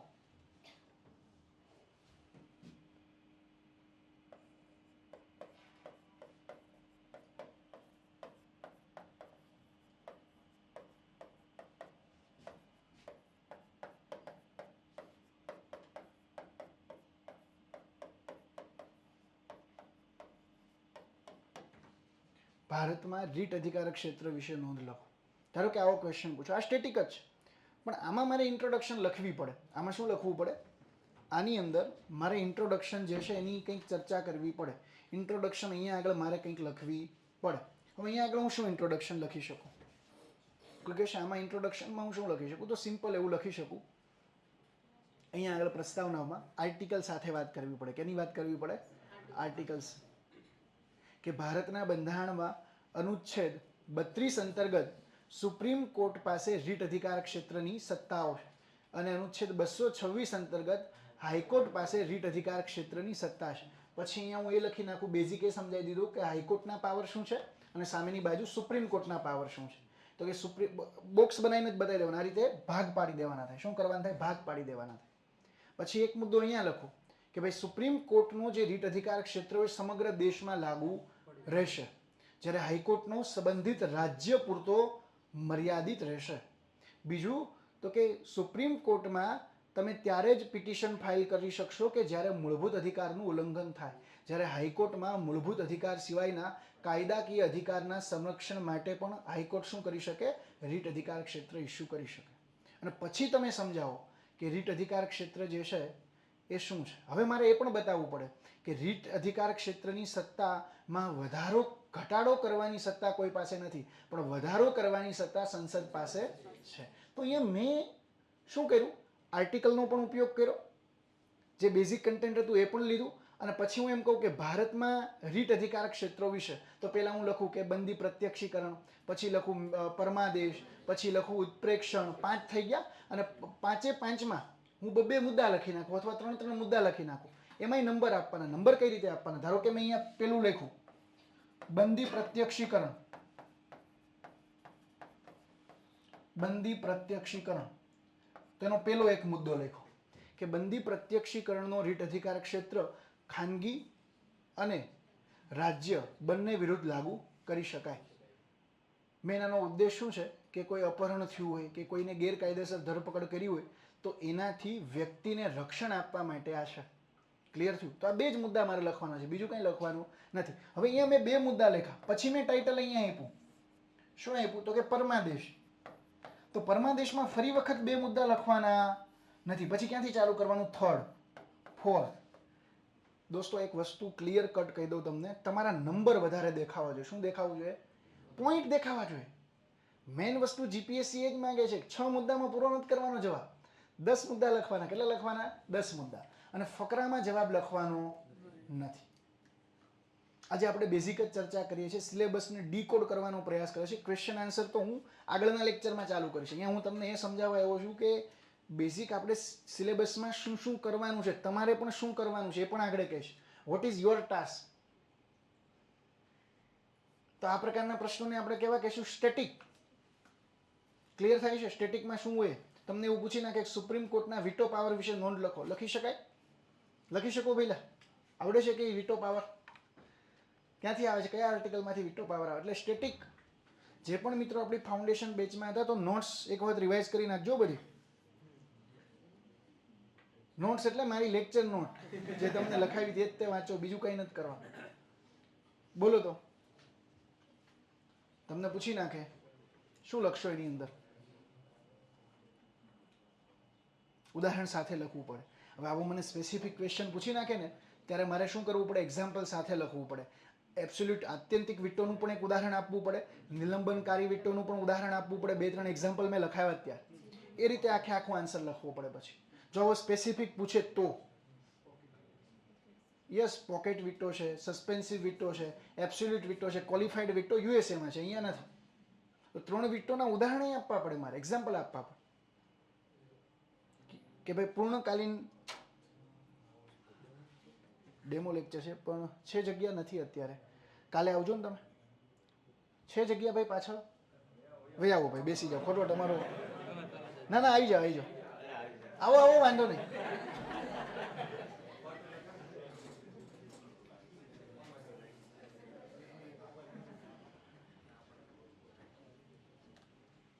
કંઈ વાંધો નહીં. તો અહીંયા જુઓ, તો આ ક્વેશ્ચનને આપણે સ્ટેટિક કહીશું. કેવા કહીશું? સ્ટેટિક પ્રશ્ન. હવે પ્રશ્ન એ થાય કે ભાઈ સ્ટેટિક ક્વેશ્ચનને ડીલ કરવા માટે આપણે કઈ રીતે આને ડીલ કરી શકીએ. એક તો કન્ટેન્ટ હોવું જોઈએ, બીજું આર્ટિકલ યાદ હોવા જોઈએ. અનુચ્છેદ ભલે પૂછતા નથી પ્રિલિમમાં, પણ આપણે જો આપણા આન્સરની અંદર આર્ટિકલ સાથે વાત કરીશું તો વધારે સારું રહેશે. જેમ કે હું તમને એમ પૂછું કે અહીંયા મેં વિટો પાવરની વાત કરી, પણ હું એવું લખું કે અનુચ્છેદ 111 અંતર્ગત જ્યારે રાષ્ટ્રપતિ પાસે કોઈ ખરડો આવે તો એ ખરડાને પસાર કરવો, ખારીજ કરવો, રોકી રાખવો, તો એ અંગેના વિટો પાવર રાષ્ટ્રપતિને ક્યાંથી મળે છે? આર્ટિકલ 111માંથી. તો આ સારું લાગે ભાઈ? આ કેવું લાગે? સારું લાગે કે આર્ટિકલ સાથે વાત કરીને આર્ટિકલને અંડરલાઈન કરો. જો આ બહુ ઝીણી ઝીણી વસ્તુ છે. મેન્સ હવે પ્રિલિમ પૂરી થઈ ગઈ, હવે કુંડાળા નથી કરવાના. આ તો પ્રિલિમમાં કેવું, એક શીટમાં બધું પૂરું કરીને લઈ આવવાનું. Task is very easy. અહીંયા તો 20 પેજ લખવાના, ક્લાસ 1 2 ની એક્ઝામમાં 30 પેજ લખવાના. તો ઇટ ઇઝ ડિફિકલ્ટ ટાસ્ક. આ ડિફિકલ્ટ ટાસ્ક છે અને પ્રિલિમનું કોઈ મેરિટ નહીં ગણાય. પ્રિલિમ તો ક્વોલિફાઈંગ એક્ઝામ છે. મેરિટમાં નામ લાવવું હશે તો મુખ્ય પરીક્ષાના માર્ક્સ જે છે એ કાઉન્ટ થશે. યસ યસ, કરી શકો છો. મેં તો એ જ વાત કરી કે ભાઈ એનું તમે યુઝ કરી શકો છો. તો અહીંયા આગળ આર્ટિકલનો આપણે યુઝ કરી શકશું. કેનો કરી શકશું? અનુચ્છેદનો. કેનો યુઝ કરી શકાય? અનુચ્છેદનો. બીજું, સ્ટેટિક ક્વેશ્ચનને ડીલ કરવા માટે હું સુપ્રીમ કોર્ટના કેસનો પણ યુઝ કરી શકું. સુપ્રીમ કોર્ટ અથવા હાઈકોર્ટના બહુવિધ ચુકાદાઓ. શું કામ? કારણ કે બંધારણનું ફાઇનલ ઇન્ટરપ્રિટર કોણ છે? સુપ્રીમ કોર્ટ ને હાઈકોર્ટ, બે. બંનેને કોન્સ્ટિટ્યુશનલ કોર્ટ કહેવાય. કેવા કોર્ટ કહેવાય? બંધારણીય કોર્ટ. તાબાની અદાલત કોઈ ચુકાદો નહીં આપે મૂળભૂત અધિકારનું ઉલ્લંઘન થાય છે, હાલો નીકળો, અથવા બંધારણમાં રદ કરો. એનું કામ એ છે નહીં. બંધારણનું અર્થઘટન કરવાની સત્તા ખાલી ને ખાલી હાઈકોર્ટ અને સુપ્રીમ કોર્ટની છે. તો એના જે સીમા ચિહ્ન ચુકાદાઓ છે, જેને આપણે કહીશું લેન્ડમાર્ક જજમેન્ટ, આની હું તમને એક પીડીએફ હમણાં ગ્રુપમાં મૂકી દઈશ. આ આખી પીડીએફ ગોખી મારવાની છે લેન્ડમાર્ક જજમેન્ટની, કે શ્રેયા સિંઘલ કેસ શું હતો, આ કેસ શું હતો, તે કેસ શું હતો. એક વખત ક્વેશ્ચન એવો પૂછાઈ ગયો હતો દોસ્તો કે અનુચ્છેદ 21 સંબંધિત બહુવિધ ચુકાદાઓ વિશે નોંધ લખો. 10 કેસ લખી નાખવા તો 8 માર્ક્સ આવે, અને 2 કેસ લખીને આવ્યા હોય તો અડધો માર્ક કે 2 માર્ક આવે. તો એક માર્ક્સની કિંમત હોય ભાઈ. અહીંયા આગળ એક માર્ક્સ જે છે અહીંયા આગળ ઇમ્પોર્ટન્ટ છે તમારા. ક્લિયર થાય છે? તો સુપ્રીમ કોર્ટના કેસનું હું ગમે ત્યાં યુઝ કરી શકું. જેમ કે મને એવો ક્વેશ્ચન પૂછી નાખો પહેલાં, અને આ ક્વેશ્ચન સૌથી વધારે કોઈ ક્વેશ્ચન પૂછાનો હતા હશે, અને આમાં ટોપિક એ આપ્યો છે ન્યાયિક સમીક્ષા. શું ટોપિક આપ્યો છે? Judicial review. તમને એવો ક્વેશ્ચન પૂછી નાખો, જો પીવાયક્યુ બેઠે બેઠા નહીં આવે, મહર્ષિ પંડ્યા પીવાયક્યુ બેઠે બેઠા ન આવે. પહેલા પ્રીવિયસ યર ક્વેશ્ચન જે છે બેઠા ન આવે. હા, ઘણા યુપીએસસીના ક્વેશ્ચન આ લોકો ઉપાડી લે છે. આ રિપ્રેઝન્ટેશન ઓફ પીપલ એક્ટ વાળો ક્વેશ્ચન યુપીએસસીનો હતો. બીજા પણ ઘણા ક્વેશ્ચન. એટલે હું તમને અહીંયા બધા પેપરનું એનાલિસિસ કરાવી, જે સારામાં સારા ક્વેશ્ચન હશે ને એ જ કરાવીશ. લાસ્ટ ટાઈમ ક્લાસ 1 2 ની આપણે એક બેચ હતી, સફળ બેચ. એમાં મેં જે પોલિટીના ટોટલ મેઇન્સના 50 ઉપર ક્વેશ્ચન કરાવ્યા હતા, આન્સર રાઇટિંગ એ લખાવ્યા હતા, અમુક હોમવર્કમાં આપ્યા હતા સ્ટેટિક. એ 5 ક્વેશ્ચન એમાંથી બેઠા જ હતા. એકાદ આમ ટૂંકમાં કંઈક શબ્દની કંઈક ફેરફાર હોય, બાકી બેઠે બેઠા એવા જ ક્વેશ્ચન હતા. કારણ કે મેં Bihar public service commission, Madhya Pradesh service commission, Andhra Pradesh service commission, Rajasthan public service commission, અને બધાના ક્વેશ્ચન જોયેલા છે. યુપીએસસીના 2013થી બધા પેપરો ફંફોળેલા છે. એટલે બધું આઈડિયા છે કે સ્ટેટિક ક્વેશ્ચન કેવા આવે અને એનાલિટિકલ ક્વેશ્ચન કેવા આવે. ઓકે, કે પોલિટીમાં કરંટ બેઝ ક્વેશ્ચન કેવા આવે. પોલિટીમાં કરંટ બેઝ ક્વેશ્ચન અત્યારે ચર્ચામાં યુસીસી છે, યુનિફોર્મ સિવિલ કોડ, તો એનો પ્રશ્ન આવે. એક રાષ્ટ્ર એક ચૂંટણી, એ તો અત્યારે વધારે ચર્ચામાં છે, તો એનો પ્રશ્ન આવે. લેટેસ્ટ કોઈ બંધારણીય સુધારો થયો, 106મો બંધારણીય સુધારો, તો એનો પ્રશ્ન આવે. આ કરંટ બેઝ પોલિટી કહેવાય, કે એમાંથી બી ક્વેશ્ચન આ રીતે પૂછી શકે આ લોકો. તો અનુચ્છેદ સુપ્રીમ કોર્ટ હાઈકોર્ટના લેન્ડમાર્ક જજમેન્ટ યાદ રાખવાના છે, અને ભાગ યાદ રાખવાનો છે, ભાગ અને અનુસૂચિ. તો ઘણાને પ્રશ્ન એ થાય કે સાહેબ ભાગ અને અનુસૂચિ શું કામ યાદ રાખવાની? તો ઘણી વખત દોસ્તો શું થાય, સિમ્પલ, જો 3 વખત આવા ક્વેશ્ચન પૂછાના છે, ખાસ ધ્યાન રાખજો. જીપીએસસી ની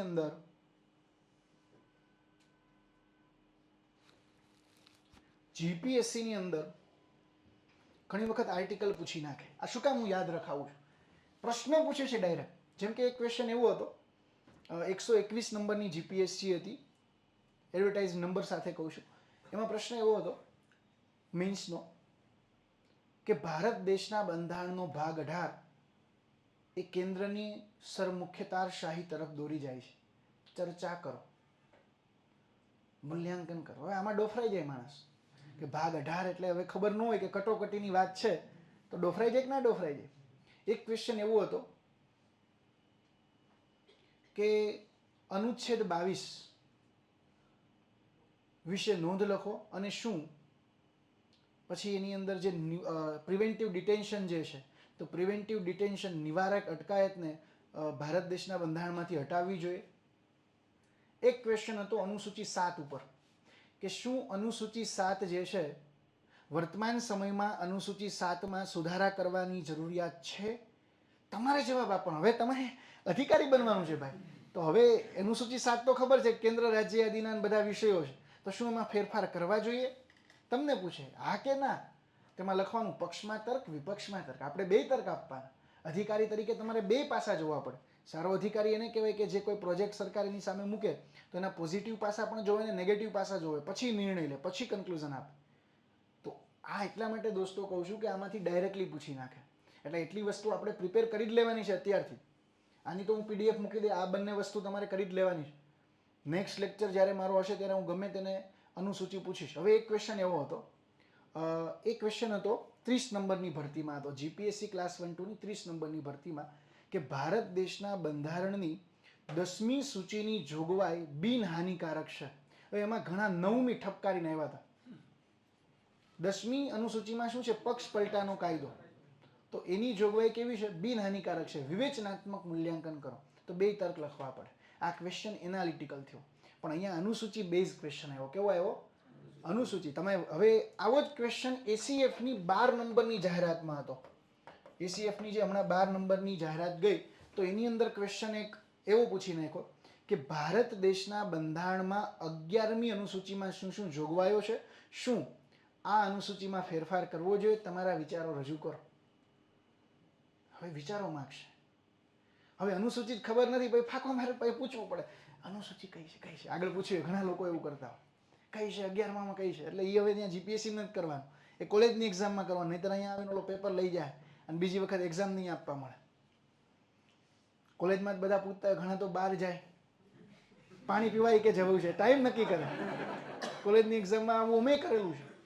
અને એક શબ્દ મળી જાય એન્જિનિયરિંગ કરતા, એટલે એક શબ્દ મળે કે ટેકનિકલ કોઈ શબ્દ મળ્યો, થિયોડો, પછી ફાંકો થિયોડો લાવી પૂરું થઈ ગયું અને પાસ થઈ જતા. મિત્રો, નવાઈની વાત છે કે લોકો પાસ થઈ જતા. અને ઘણાનું અંગ્રેજી આ એન્જિનિયરિંગ વાળાએ બગાડ્યું છે.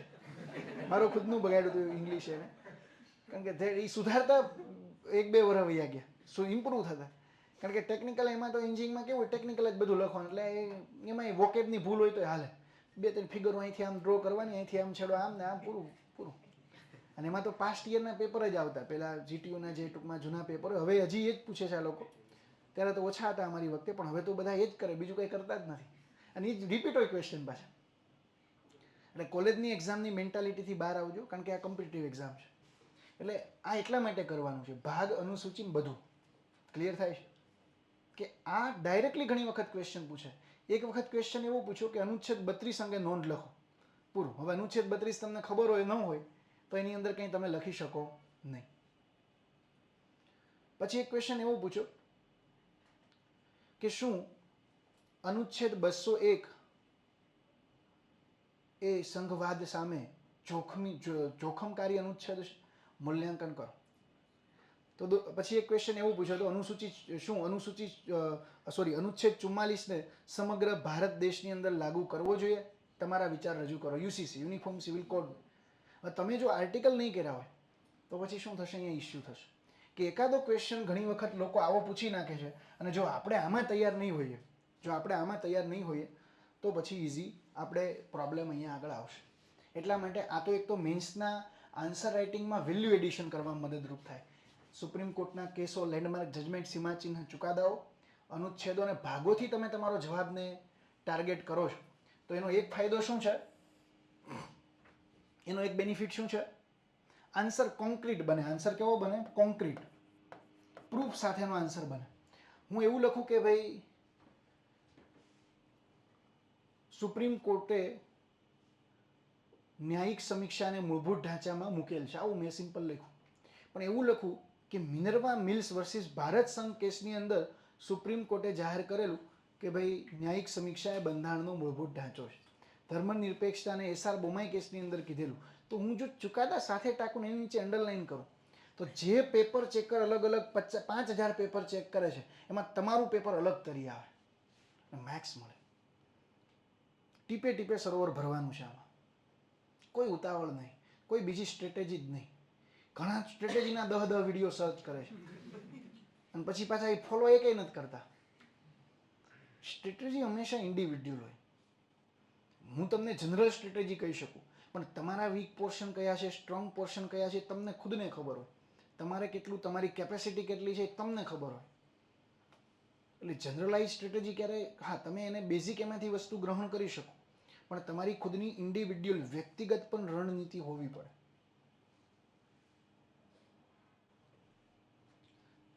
યુસીસી જેવા ક્વેશ્ચન ચિરંજીવ, એ ક્વેશ્ચન કરંટ રિલેટેડ ગણી શકાય ને એનાલિટિકલ ગણાય કે લાગુ કરવું જોઈએ કે ન કરવું જોઈએ, તમારા ઓપિનિયન માંગ્યા છે. હવે હું એનાલિટિકલ પ્રશ્ન તરફ જ આવું છું કે એનાલિટિકલ પ્રશ્નને આપણે કઈ રીતે ડીલ કરીશું.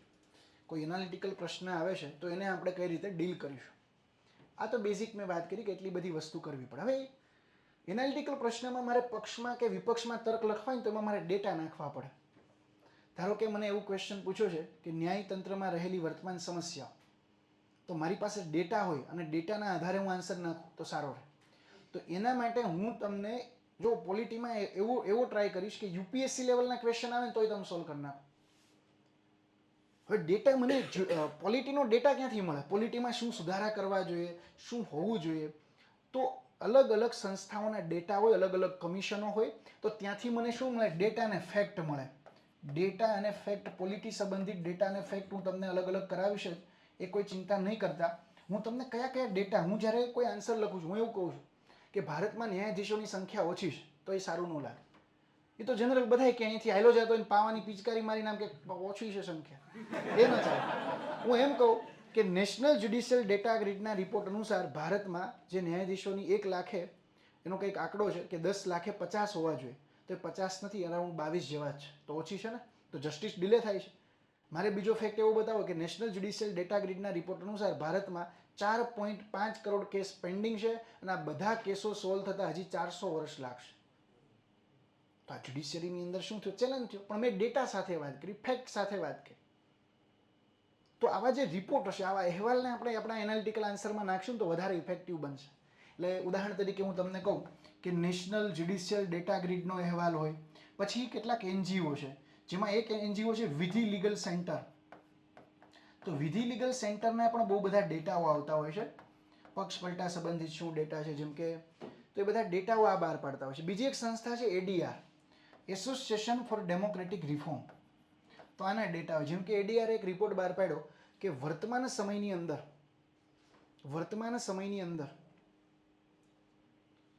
ભારતની અંદર, એડીઆરનો ડેટા છે, કરંટ લોકસભાની અંદર 46% સાંસદો એ ક્રિમિનલ છે. મિત્રો, ક્રિમિનલાઇઝેશન ઓફ પોલિટિક્સ, આ શું થયો, કીવર્ડ થયો. રાજનીતિમાં ગુનાખોરી તો ભારતીય સંસદીય વ્યવસ્થામાં પડકાર છે. Criminalisation politics is a big challenge. કારણ કે લો બ્રેકર એ લો મેકર બને છે. શું બને છે? જે કાયદો તોડે છે એ જ કાયદો શું કરે છે, બનાવે છે. તો એ દેશનો વિકાસ કઈ રીતે થાય દોસ્ત? સારા લોકોને રાજનીતિમાં હકીકતમાં તો જવું પડે ને. લો બ્રેકર લો મેકર બની રહ્યા છે. દારૂ વેચતો હોય ન્યાય પછી દારૂબંધીમાં યસ વોટ આપે, દારૂ બંધ હોવો જોઈએ, પણ એની અહીંયા ઘરે જાવ તો એ બોટલ મારતો હોય, પેક મારી ગયો 4-5. તો એટલા માટે અહીંયા એડીઆરનો જે એસોસિએશન ફોર ડેમોક્રેટિક રિફોર્મનો જે અહેવાલ જે છે એના જે ડેટા જે છે એ પણ આપણે આપણા આન્સરની અંદર નાખવાના છે. એડીઆરના ડેટા, વિધિ લીગલ સેન્ટરના ડેટા, નેશનલ જ્યુડિશિયલ ડેટા ગ્રીડનો જે કોઈ અહેવાલ હોય. પણ સૌથી વધારે સારી કોઈની ભલામણ હોય કે જે હું તમને કરાવવાનો છું. ભારત દેશ મીન્સ કે ભારત દેશનું બંધારણ અમલમાં આવ્યું ને એના 50 વર્ષે એક કમિશન બન્યું હતું કે બંધારણમાં શું શું સુધારા હોવા જોઈએ. એ આયોગનું નામ હતું NCRWC, national commission to review the working of constitution. આના ડેટા આપણા માટે બહુ જ ઉપયોગી રહેશે. NCRWC, national commission to review કર્યું કે ને, તો કે જે બંધારણ જે છે ને રિવ્યુ કર્યું કે કયા કયા કાયદાઓમાં શું શું સુધારો હોવો જોઈએ એ સંબંધિત આખું રિવ્યુ કર્યું. એટલે જેનું નામ છે national commission to review the working of constitution. અને બધા જ સેક્ટરમાં દોસ્તો સુધારાઓ સૂચવા છે. તો આપણે આને પણ ફોલો કરવું પડે. ક્લિયર થાય છે? National commission to review the working of constitution. અને જે બેઝિક ડેટા હોય એ આપણે આપણા આન્સરમાં લખીએ સારું લાગે.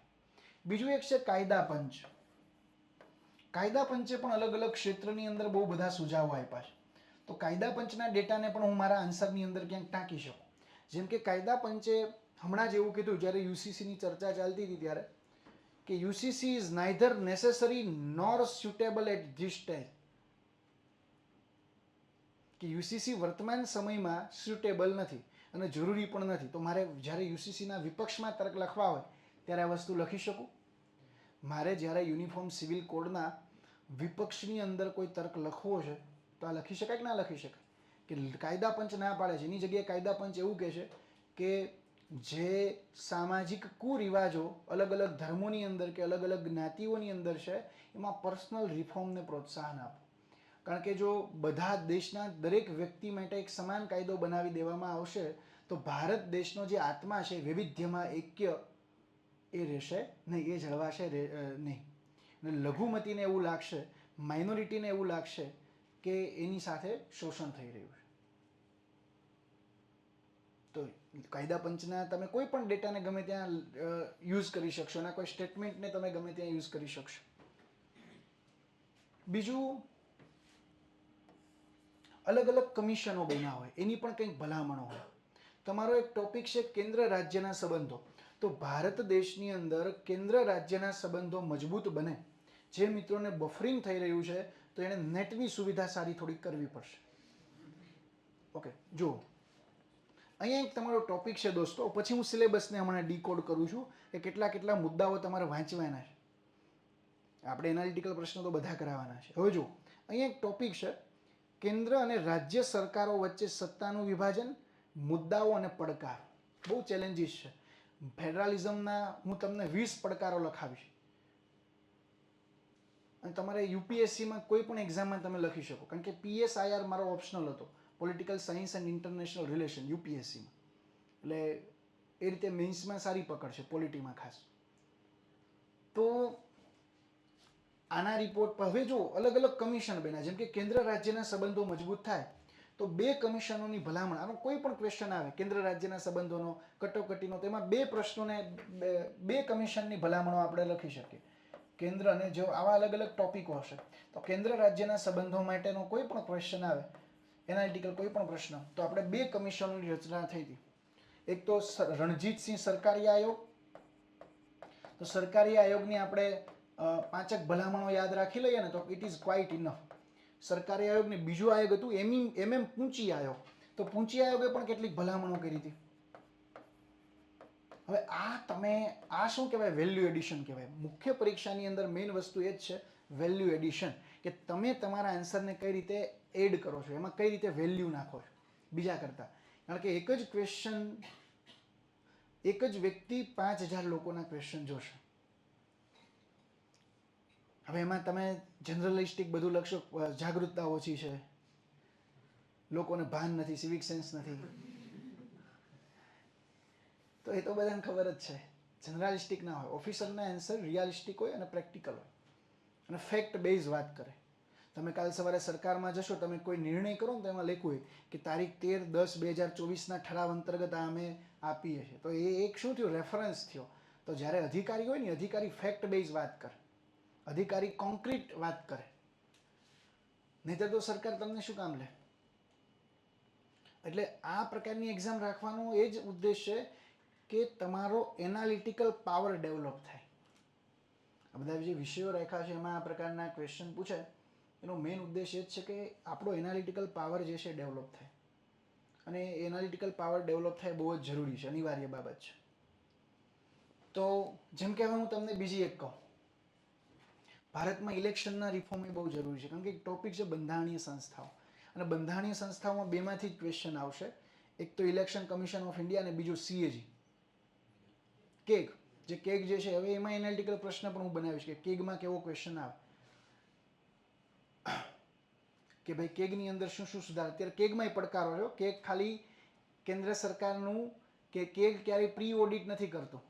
બ્રિટનમાંથી આપણે કેગનું પદ લીધું, પણ ભારતમાં કેગ કોઈ પણ પ્રકારનું પ્રી ઓડિટ નથી કરતું, પોસ્ટ ઓડિટ કરે. કેવું ઓડિટ કરે? Post audit. ખર્ચો થઈ જાય પછી તપાસ કરે. બ્રિટનની અંદર નાણાં ખર્ચવા હોય ને તો પહેલાં શું કરવું પડે? ઓડિટ કરવું પડે. એને કમ્પ્ટ્રોલર કહેવાય. શું કહેવાય? કમ્પ્ટ્રોલર. એટલે CAGનું પૂરું નામ છે કમ્પ્ટ્રોલર અને ઓડિટર જનરલ, પણ કમ્પ્ટ્રોલરનું એની પાસે કોઈ ફંક્શન નથી. બીજું, પંચાયતનું કોઈ ઓડિટ કેગ કરતું નથી. બીજું, કેન્દ્ર સરકારનું એકાઉન્ટિંગ કેગ કરતું નથી. બીજું, કેગના અંતર્ગત જે પદાધિકારી હોય, જેને કહેવાય Indian audit and accounting service, એની ભરતીઓ બહુ ખાલી છે, પદો ખાલી છે. પદો ખાલી હોય કઈ રીતે વર્ક કરવું? તો 4 પડકારો મેં તમને અત્યારે ને અત્યારે કીધા CAGની અંદર.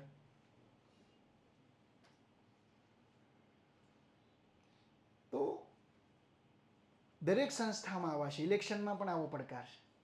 તો તમારે એનાલિટિકલ સ્કિલ એ રીતે જ આપણે ડેવલપ કરવાની છે. ફેક્ટ તો તમારી પાસે બુકની અંદર ઓલરેડી છે જ તે. તમે પ્રિલિમમાં ફેક્ટ તો બધા જોઈ લીધા. હવે આપણે એનાલિટિકલ સ્કિલ ડેવલપ કરવાની છે, ને આપણો આન્સર જે છે એને કોન્ક્રીટ લખવાનો પ્રયાસ કરવાનો છે. બીજું, તો હવે જો ચૂંટણી સંબંધિત સુધારા થાય એના માટે કેટલીક સમિતિ રચાણી હતી. ઉદાહરણ આપું કે દિનેશ ગોસ્વામી સમિતિ, તો આણે સારા એવા સજેશન આપ્યા હતા. દિનેશ ગોસ્વામી સમિતિ. બીજી એક સમિતિ હતી ઇન્દ્રજીત ગુપ્તા સમિતિ, તો આણે પણ સારા એવા સુધારાઓ આપ્યા હતા.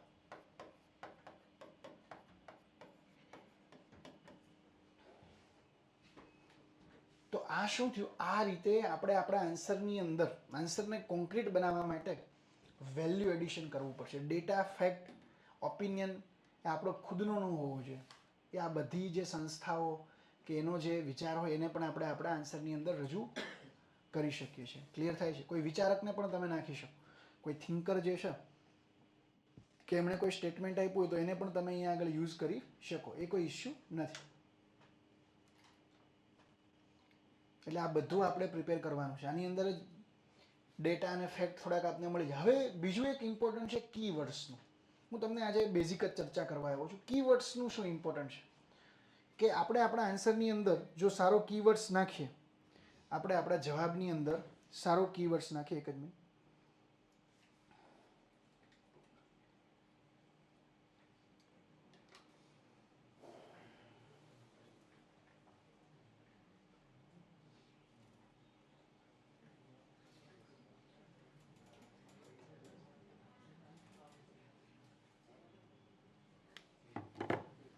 આપણે આપણા આન્સરની અંદર જો સારા કીવર્ડ્સ નાખીએ, ઉદાહરણ તરીકે ફેડરલિઝમ છે તો એની અંદર કેટલાક કીવર્ડ્સ બનતા હોય.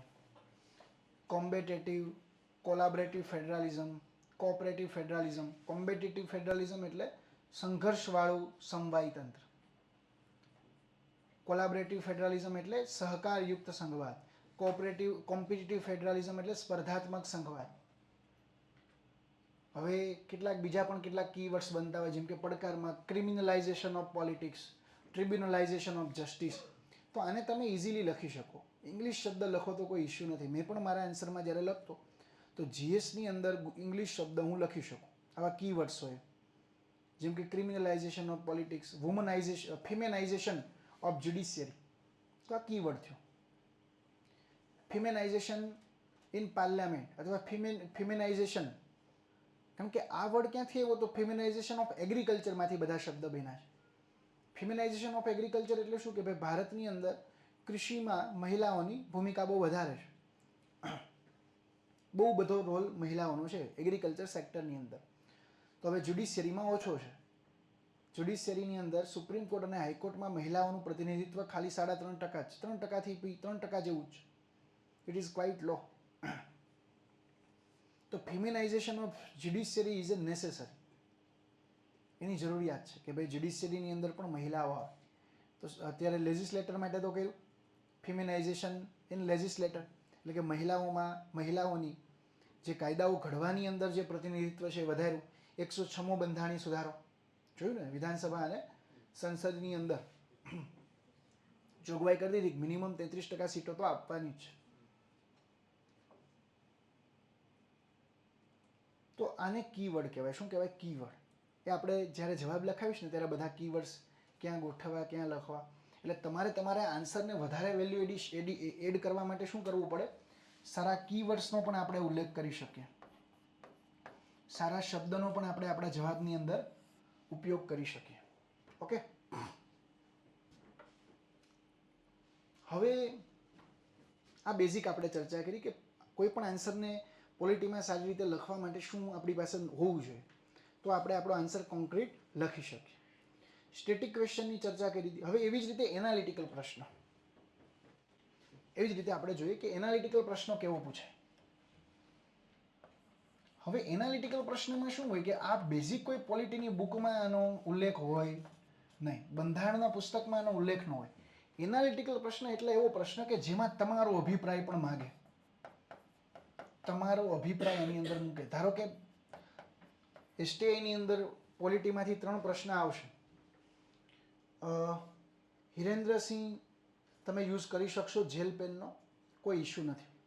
ઓકે, જેલ પેનનો આપણે ત્યાં આગળ યુઝ કરી શકીશું, એમાં કોઈ એ લોકોને કંઈ પ્રોબ્લેમ નથી. તમારો અભિપ્રાય તમને પૂછશે.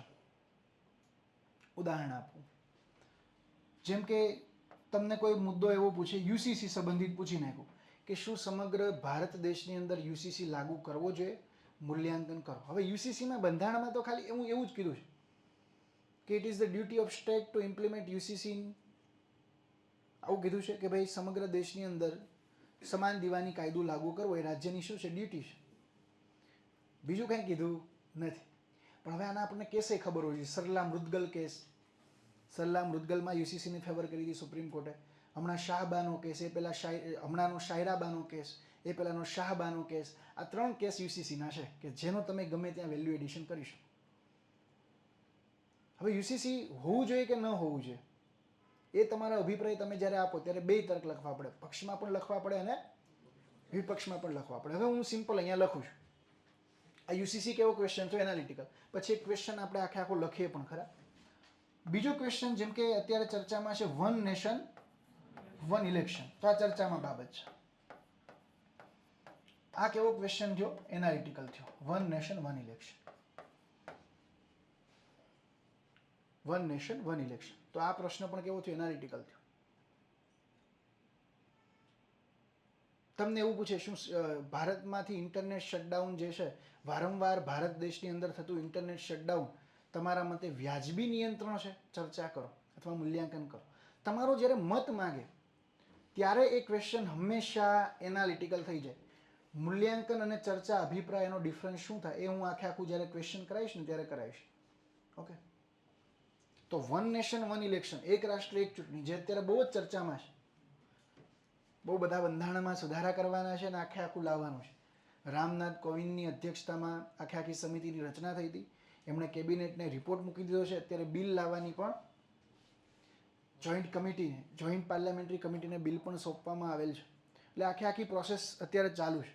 એક રાષ્ટ્ર ચૂંટણી, પણ એના લાભ પણ છે અને એના ગેરલાભ પણ છે. જેમ કે સિમ્પલ વિચારો કે એક રાષ્ટ્ર એક ચૂંટણી થાય તો પહેલો બેનિફિટ શું થાય? ખર્ચા ઘટે.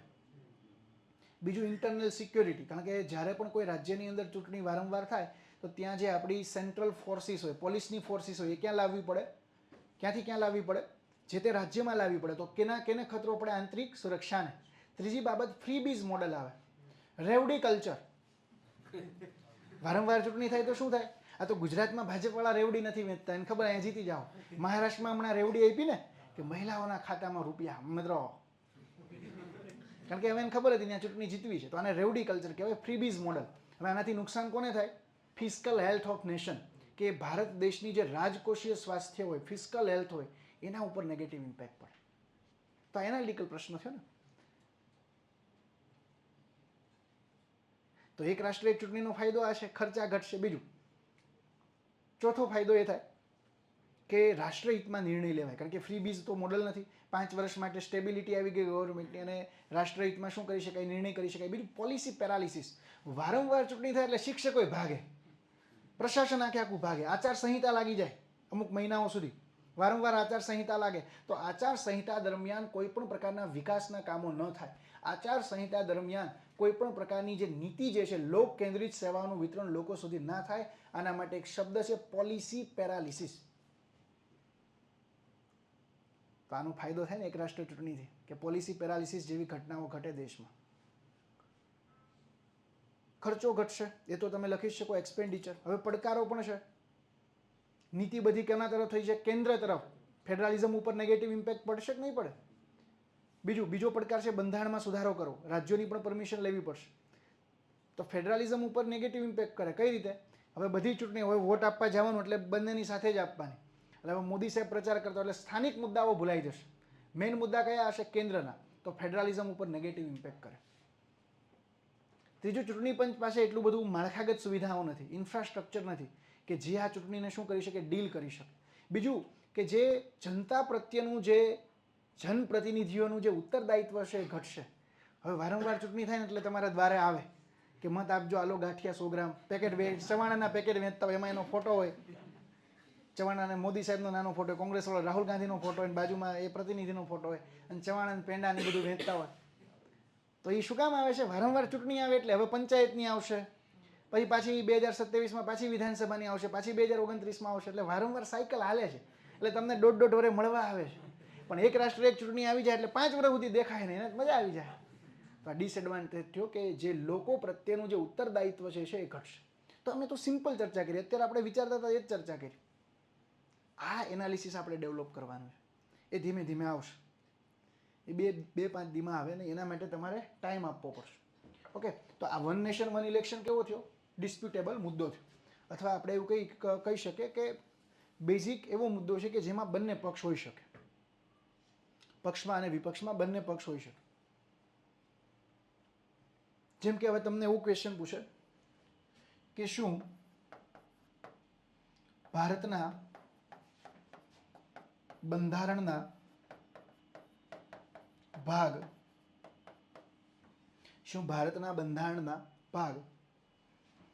11માંથી, અથવા તમને એવું પૂછી નાખે, અહીંયા ભાગ 11ની જગ્યાએ એ લોકો અનુસૂચિ પણ લખી નાખે, અનુસૂચિ 7, કે જેમાં કેન્દ્ર રાજ્યના વિષયો આપ્યા છે.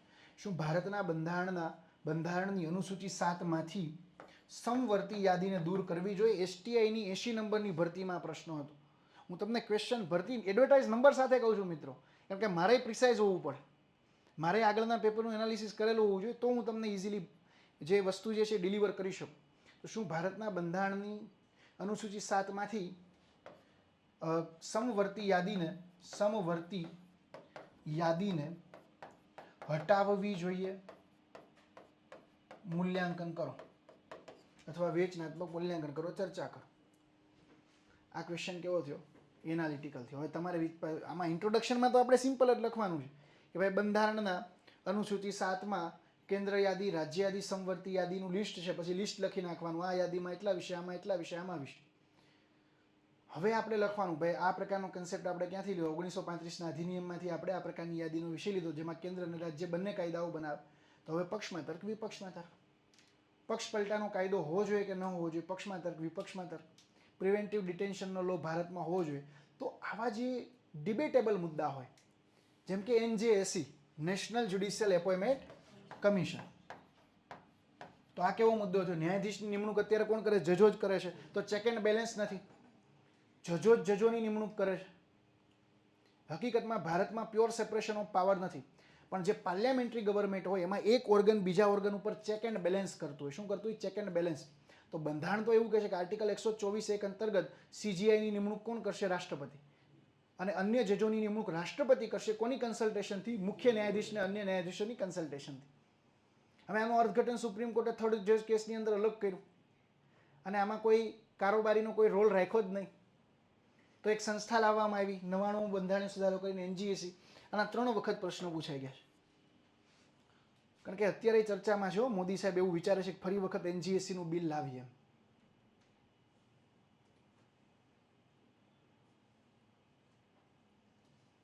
તમને એવું પૂછી નાખે કે ભાઈ સિમ્પલ ડેફિનેશન એ પૂછે કે એના ઉદાહરણ સાથે જવાબ આપો. હવે એ એનાલિટિકલ ક્વેશ્ચન જ હોય કે ન્યાયિક સમીક્ષા STIમાં પૂછાયેલો પ્રશ્ન, DYSOમાં પૂછાયેલો પ્રશ્ન 27 નંબરની ભરતીમાં, અને ક્લાસ 1-2ની 40 નંબરની ભરતીમાં પણ આ પ્રશ્ન હતો.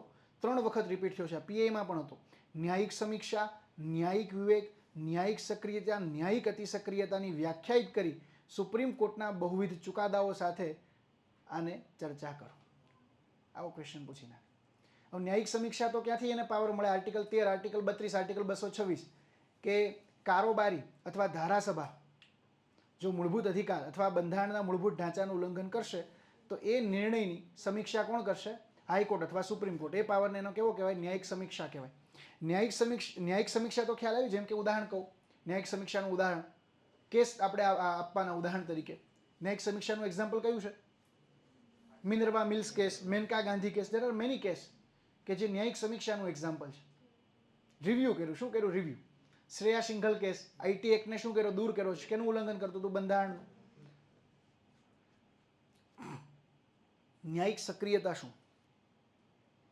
કે જ્યારે લોકોના મૂળભૂત અધિકાર અથવા બંધારણ અથવા જ્યારે કારોબારી અને ધારાસભા પોતાના ક્ષેત્રમાં સક્રિય ન હોય તો એ સમયે ન્યાયપાલિકા સક્રિય રીતે એમના ક્ષેત્રમાં, કારોબારી અને ધારાસભાના કાર્યક્ષેત્રમાં કોઈ નિર્ણય લે, સક્રિય રીતે શું કરે? નિર્ણય લે, તો એને શું કહેવાય? ન્યાયિક સક્રિયતા. એની પાસે પાવર નથી, પણ કોના? જેમ કે વિશાખા ગાઈડલાઈન, હકીકતમાં એ કામ કોનું હતું? ધારાસભાનું. બહાર કોણે પાડી?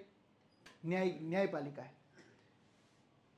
જેમ કે દેશની અંદર સતત પ્રદૂષણ વધતું હતું તો BS4 થી BS6 હોવું જોઈએ. એ ગાઈડલાઈન હકીકતમાં કોણે બહાર પાડવાની? પર્યાવરણ મંત્રાલય. બહાર કોણે પાડી? Supreme court. Tehseen Poonawalla versus Bharat સંઘ કેસ કે મોબ લિન્ચિંગ દેશની અંદર બહુ વધતું જતું હતું, પણ હવે આની અંદર ધારાસભાએ કોઈ કાયદો ઘડ્યો નહોતો, તો મોબ લિન્ચિંગ સંબંધિત ગાઈડલાઈન કોણે બહાર પાડી? સુપ્રીમ કોર્ટે. નિષ્ક્રિય ઈચ્છા મૃત્યુ હોવું જોઈએ કે ન હોવું જોઈએ? ધારાસભાએ આ પ્રકારની કોઈ સ્પષ્ટતા કરી નહોતી, તો સ્પષ્ટતા કોણે કરી? એના કાર્યક્ષેત્રમાં ઘૂસીને સુપ્રીમ કોર્ટ.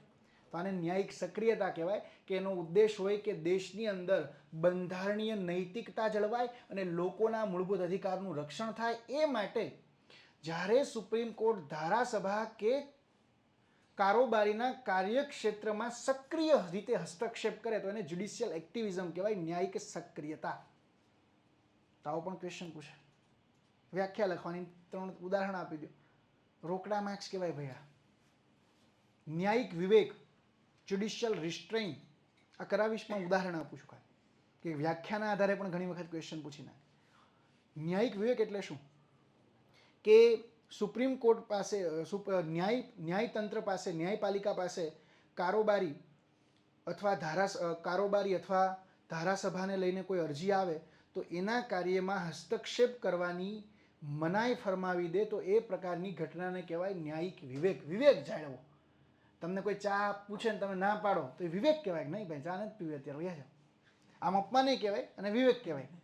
તમને કોઈ પૂછે કે આવો દારૂ હાલ્યો, પીવો છે દારૂ, પણ તમે ના પાડો નથી પીવો, તો વિવેક કહેવાય. વિવેક એટલે ટૂંકમાં એના કાર્યક્ષેત્રમાં હસ્તક્ષેપ કરવું નહીં, અનનેસેસરી. તો એને વિવેક જાળવવો કહેવાય. તો ન્યાય શું ભાઈ? બોલો ને, પ્રશ્ન બોલો. બોલો ભાઈ. કોઈક બોલ્યું કાંઈક, સક્રિયતાનું કંઈક બોલતા હતા ને, બોલો ભઈલા. ભાઈ ઓનલાઈન વિદ્યાર્થીઓ માટે આન્સર રાઇટિંગ આવશે પહેલા. હજી પેલો લેક્ચર જ છે ભાઈ, હજી તો આપણે. બોલો, કોઈને કંઈ ક્વેશ્ચન હતો? બોલો, વાંધો નહીં. પછી ન્યાયિક અતિ સક્રિયતા, જેને કહેવાય જ્યુડિશિયલ ઓવર રીચિંગ. ન્યાયિક અતિ સક્રિયતા, જ્યુડિશિયલ ઓવર રીચિંગ. અતિ સક્રિયતા ક્યારે કહેવાય? કે જ્યારે કારોબારી કે ધારાસભાના કાર્યક્ષેત્રમાં ન્યાયપાલિકા દ્વારા બિનજરૂરી હસ્તક્ષેપ, શબ્દ કયો વાપરવો પડે? બિનજરૂરી હસ્તક્ષેપ કરવામાં આવે એને કહેવાય ન્યાયિક અતિ સક્રિયતા, જ્યુડિશિયલ ઓવર રીચિંગ. ઉદાહરણ આપો. જેમ કે સુપ્રીમ કોર્ટે એવું એક જજમેન્ટ આપ્યું કે નેશનલ હાઈવેના 500 મીટરના દાયરામાં કોઈ દારૂ વેચવો નહીં. તો હવે આને કંઈ લેવા દેવા જ નહોતું, પણ છતાંય કીધું. અલ્હાબાદ હાઈકોર્ટે એવું જજમેન્ટ આપ્યું કે ઉત્તર પ્રદેશની અંદર સરકારી શાળાઓની અંદર જે સરકારી કર્મચારીઓના બાળકોએ ફરજિયાત સરકારી સ્કૂલોમાં ભણો. તો આ શું થયું? હવે આ અનનેસેસરી છે ને, આમાં કંઈ મૂળભૂત અધિકારને કંઈ લેવા દેવા જ નથી. પછી ફરજિયાત સિનેમાની અંદર રાષ્ટ્રગાન ગવડાવવું. તો આ બધી બાબતો જે અનનેસેસરી હસ્તક્ષેપ છે, જે બિનજરૂરી હસ્તક્ષેપ છે, એને કહેવાય ન્યાયિક અતિ સક્રિયતા. હવે એક ટોપિક તમારો અહીંયા આપેલો જ છે. શું આપ્યો છે? ન્યાયિક સમીક્ષા. કયો આપ્યો છે? ન્યાયિક સમીક્ષા. એટલે એના સંબંધિત પૂછીને ક્લિયર થાય છે. તો એનાલિટિકલ પ્રશ્નો આવશે, આવી ડેફિનેશન વાળા આવશે, બધું આવશે. ઓલરાઉન્ડર 360 ડિગ્રી બધું આવે. અને આપણું એનાલિસિસ પણ 360 ડિગ્રી હોવું જોઈએ. હજી જે લોકો 10 ડેઇલી વોકેબ લખે છે, મેં પહેલે જ દિવસેથી જ્યારે ટાસ્ક આપ્યો હતો, કોણ લખે ડેઇલી વોકેબ? બધાએ બંધ કરી દીધું છે. તો અત્યારથી ઇંગ્લિશ યસ સારા માણસનો ભેદ ને એવું નહીં ભાઈ. ટૂંકમાં ન્યાયિક વિવેક જાળવો એટલે બિનજરૂરી હસ્તક્ષેપ ટાળે પહેલાં. ઓકે, વેદિક મેથ્સ, મેજિક મેથ્સ એવું નામ છે ભાઈ. ઓકે, ક્લિયર છે ભાઈ અહીંયા સુધી? હવે જો, હવે આપણે બેઝિક આ જે એનાલિટિકલ પ્રશ્નો છે એમાં આર્ટિકલને સુપ્રીમ કોર્ટના ચુકાદાઓ, ડેટાઓ એ બધું એડ કરવાનું છે. હવે હું તમને જે તૈયારી કરાવીશ એ આપણા અભ્યાસક્રમ મુજબ આપણા સિલેબસની અંદર ટોટલ 8 ટોપિક છે. કેટલા ટોપિક છે? 8 ટોપિક છે. સિલેબસ આ એસટીઆઈનો જે સિલેબસ છે, ક્લાસ 1-2નો સિલેબસ આ જ છે. પોલિટીમાં કોઈ સિલેબસ ચેન્જીસ નથી. સેમ ટુ સેમ સિલેબસ મેઇન્સની અંદર અત્યારે જે 47 નંબરની ભરતી હતી એમાં હતો. હવે કદાચ કોઈ એકાદ બે ટોપિક આગળ એડ કરે તો એ આપણે પાછા કરી લઈશું, એ કોઈ ચિંતા નથી. હવે જો, હવે આપણા લેક્ચર કઈ રીતે રહેશે એ હું તમને પહેલાં કહી દઉં. ઇંગ્લિશ માટે, ઇંગ્લિશ વોકેબ માટે કોઈ બુક નહીં, પણ ઇંગ્લિશ માટે મેં આગળ યુટ્યુબમાં વારંવાર હું કહેતો હોઉં છું કે પ્રાઇમ મિનિસ્ટરની સ્પીચ હોય કે બીજો કોઈ તમારું ન્યૂઝપેપર રીડિંગની હેબિટ રેગ્યુલર હોય તો એમાં તમને કોઈ વોકેબ નથી યાદ રહેતો, અથવા કોઈ વોકેબ આવ્યો, એ વોકેબના અર્થ તમને નથી ખબર, તો વોકેબના સિનોનિમ અને એન્ટોનિમ સાઈડમાં લખી લેવાના. એક અલગ આપણે ડાયરી જ રાખવાની કે જેની અંદર એના આપણે સમાનાર્થી અને વિરુદ્ધાર્થી બંને શબ્દો ઇંગ્લિશમાં લખીએ, સિનોનિમ, એન્ટોનિમ.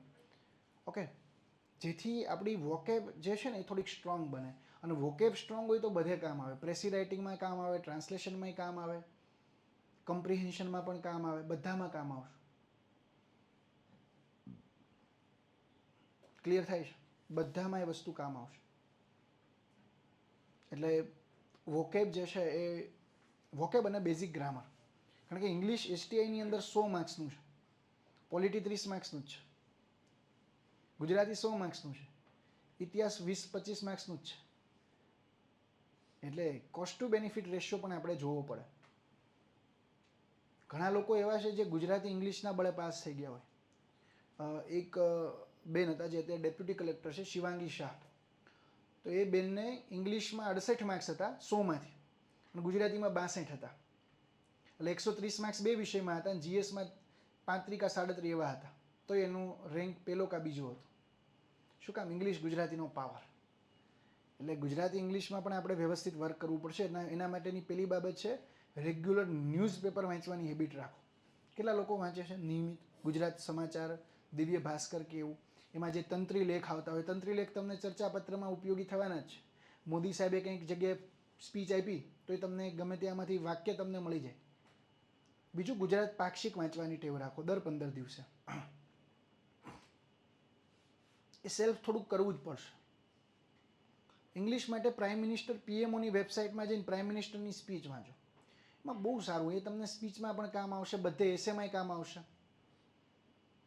જેમ કે એમના અમુક કોટય તમને મળી જાય. જેમ કે એમાં એમણે કીધું, our ancient scripture teaches us the motto of Vasudhaiva Kutumbakam, which means the whole world is one family.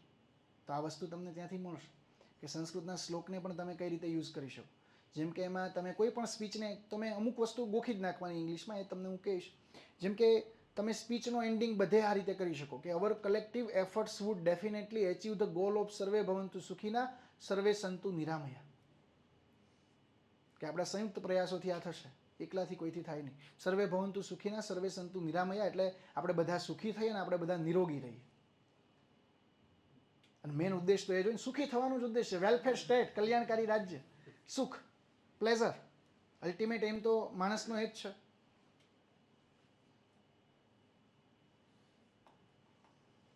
Clear છે ભાઈ?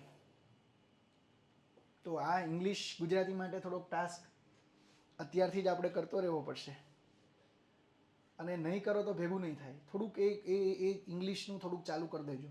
ઇંગ્લિશ લિસનિંગ કરવાની હેબિટ તમે પાડી શકો.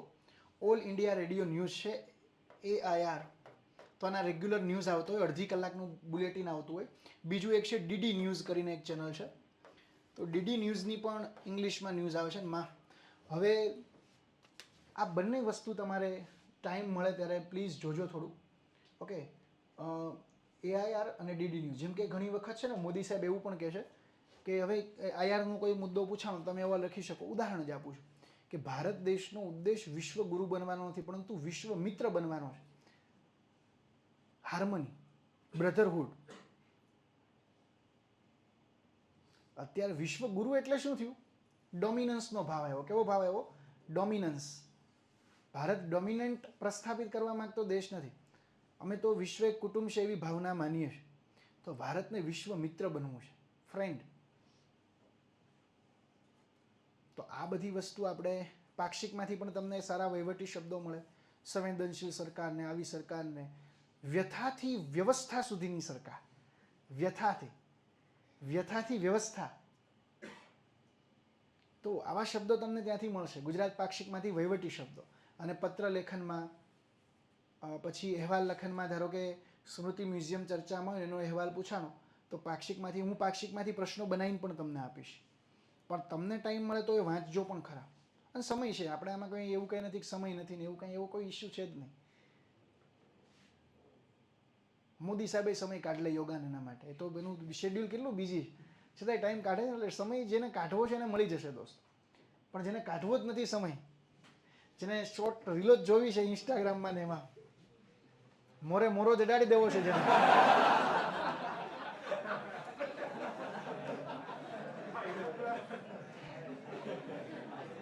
તો એને પછી નહીં મળે.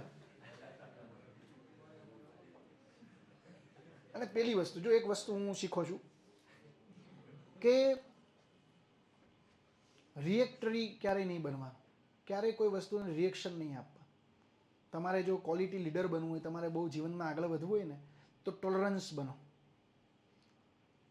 જે લોકો કદાચ તમને અહીંયા જતા હોય ને કંઈક કહી દે, આમ હામું જોવે, તેની હામું આપણે પછી નહીં જોવા. એ તો લુખેશ આઈટમ છે, એ તો નીકળીને બધા હામું જોવે જ છે. એનો ધંધો જે છે. હવે તમે એને રિએક્શન આપ્યું તો તમે તમારો ટાઈમ બગાડ્યો. એટલે આપણો સમય બહુ કિંમતી છે. એટલે આવી બધી વસ્તુમાં બહુ પડવાનું જ નહીં. ટોલરન્ટ બનો અને રિએક્શન આપવાનું ટાળો. બને એટલું ટાળવાનું. રિએક્ટરી બનવાનું નહીં. આ વસ્તુ ખાસ જીવનમાં શીખવા જેવી છે. હવે અમે ગાડીએ કહો અમને ગચકાવીને વહેલું, પણ એને રિએક્શન નહીં આપવાનું. બાકી આપણે ઓળખીતા તો હોય ઘણા મિત્રો, સ્ટુડન્ટે ઘણા PSI ને PI ને ઘણા છે, પણ હવે એને આપણે શું કામ આપણે રિએક્શન આપવું જ જોઈએ. હવે એવા તો 70 આવતા હોય દરરોજ અમને ખીજાઈને વહી જતો ને, આમ ગાડી આમ એક બે હોર્ન માર્યો તો આમ પાછળ જોતા હોય. હવે એને રિએક્શન નહીં આપવાનું એવા લોકો. એક્ઝામમાં એવું જ કરવાનું. એક્ઝામમાં આજુબાજુવાળા તમને ઘણા ઉકસાવા ટ્રાય કરશે, તારાથી નહીં થાય. એક કાનેથી સાંભળવાનું, બીજે કાને કાઢી નાખવાનું. આ જ વસ્તુ આપણે રાખવાની. પણ હું અત્યારે સમજાવું એ પાછું એ રીતે નથી કરવાનું. એને પાછું આપણે ઉતારવાનું મગજમાં. ઓકે, કે આ કાઢી નાખો, એ રીતે નથી કરવાનું. ઓકે, વાંધો નહીં. હવે આપણે બંધારણને ડીકોડ કરીએ કે આમાંથી ધારો કે બંધારણના આપણી પાસે 8 મુદ્દાઓ છે. તો ભારતીય રાજ્ય વ્યવસ્થા અને બંધારણ આવો ટોપિક છે. આની અંદર કયા કયા મુદ્દાઓ આપણે જોવાના છે. સિલેબસ બહુ જ આ લોકોએ ડિફાઇન કરીને જ આપેલો છે. જેમ કે એની અંદર પહેલો ટોપિક જ છે ભારતના બંધારણના લક્ષણો. હવે આમાંથી સ્ટેટિક ક્વેશ્ચન એ પૂછાય ને એનાલિટિકલ એ પૂછાય. એટલે શરૂઆતમાં આપણે આના જ ક્વેશ્ચન જોઈશું. ભાઈ ભારતના બંધારણના લક્ષણોમાંથી કયા કયા ટોપિક અથવા કયા કયા પ્રશ્નો પૂછાય. કારણ કે જે પેપર સેટર હશે એની પાસે આ સિલેબસ હશે, એટલે એ જોશે શું છે. અને બહુ આળસુ હશે તો ડાયરેક્ટલી UPSCના ક્વેશ્ચન મૂકી દેશે. જોવું જ નથી કાંઈ. આપણે હવે એવો ટાસ્ક શું લે, એટલે જૂના ક્વેશ્ચન હોય એને કોપી પેસ્ટ કરીને જવા દેવા, જોવાનું જ નહીં કાંઈ. ઓકે, એટલે એમાં યશ જ ને એવા લોકો. તો ભારતના બંધારણના લક્ષણોમાં હવે સિમ્પલ એવો ક્વેશ્ચન પૂછે કે ભારતનું બંધારણ લચીલાપણું અને કઠોરતાનું સંમિશ્રણ છે, ચર્ચા કરો. આ ક્વેશ્ચન આવી શકે. બીજો ક્વેશ્ચન એવો પૂછે કે ભારતના બંધારણે બ્રિટનની સંસદીય સંપ્રભુતા અને યુએસએની ન્યાયિક સર્વોચ્ચતા વચ્ચેનો રસ્તો પસંદ કર્યો છે, મૂલ્યાંકન કરો. તો આમાંથી આવા ક્વેશ્ચન આવશે જો એનાલિટિકલ એને પૂછવા હશે તો. હવે આમાં આપણે વ્યવસ્થિત પછી લખવું પડે કઈ રીતે વચ્ચેનો માર્ગ છે. તો લખવું પડે કે ભાઈ સંસદીય સંપ્રભુતામાં કઈ કઈ બાબતો છે, ન્યાયિક સર્વોચ્ચતામાં અમેરિકામાં કઈ કઈ બાબત છે, ભારતમાં કઈ કઈ છે. તો આવો પ્રશ્ન અહીંયા આગળ એનાલિટિકલ એને પૂછવો હોય તો પૂછી નાખે. સિમ્પલમાં સિમ્પલ એવું જ પૂછે કે ભારતના બંધારણના લક્ષણો જણાવી કોઈ પણ 2 લક્ષણો વિશે નોંધ લખો અથવા 3 લક્ષણો વિશે નોંધ લખો. એટલે આ ટોપિક બહુ ઇઝી છે. આ ટોપિકમાં બીજું કંઈ છે નહીં. આ ટોપિકને તમે આમાંથી કોઈ બીજો એનાલિટિકલ ક્વેશ્ચન આવે નહીં. બીજો ટોપિક છે ભારતીય સંઘ તથા રાજ્ય સરકારના કાર્યો અને ફરજો. આમાં બહુ ડીપમાં લઈ લીધું. સૌથી મોટો ટોપિક આ થઈ ગયો. હવે ભારત આ બંધારણની મુખ્ય લાક્ષણિકતા છે ને એમાંથી બીજા પણ ક્વેશ્ચન આવી શકે. આમાંથી બેઝિક આમુખનો પણ પ્રશ્ન પૂછવો હોય તો પૂછી લે. એટલે આમુખનો પણ આપણે એક ક્વેશ્ચન જોઈશું કે આમુખમાં કેવો પ્રશ્ન પૂછે. બીજું મૂળભૂત અધિકારોના 3-4 ક્વેશ્ચન જોઈશું કે આમાંથી કઈ રીતના ક્વેશ્ચન આવે. ડીપીએસપીમાંથી કયો ક્વેશ્ચન આવી શકે. આ લોકોએ અલગથી આપ્યું નથી પણ આપણે એવું રિસ્ક લેવાય નહીં. એ લક્ષણોમાં આવી જાય બધું.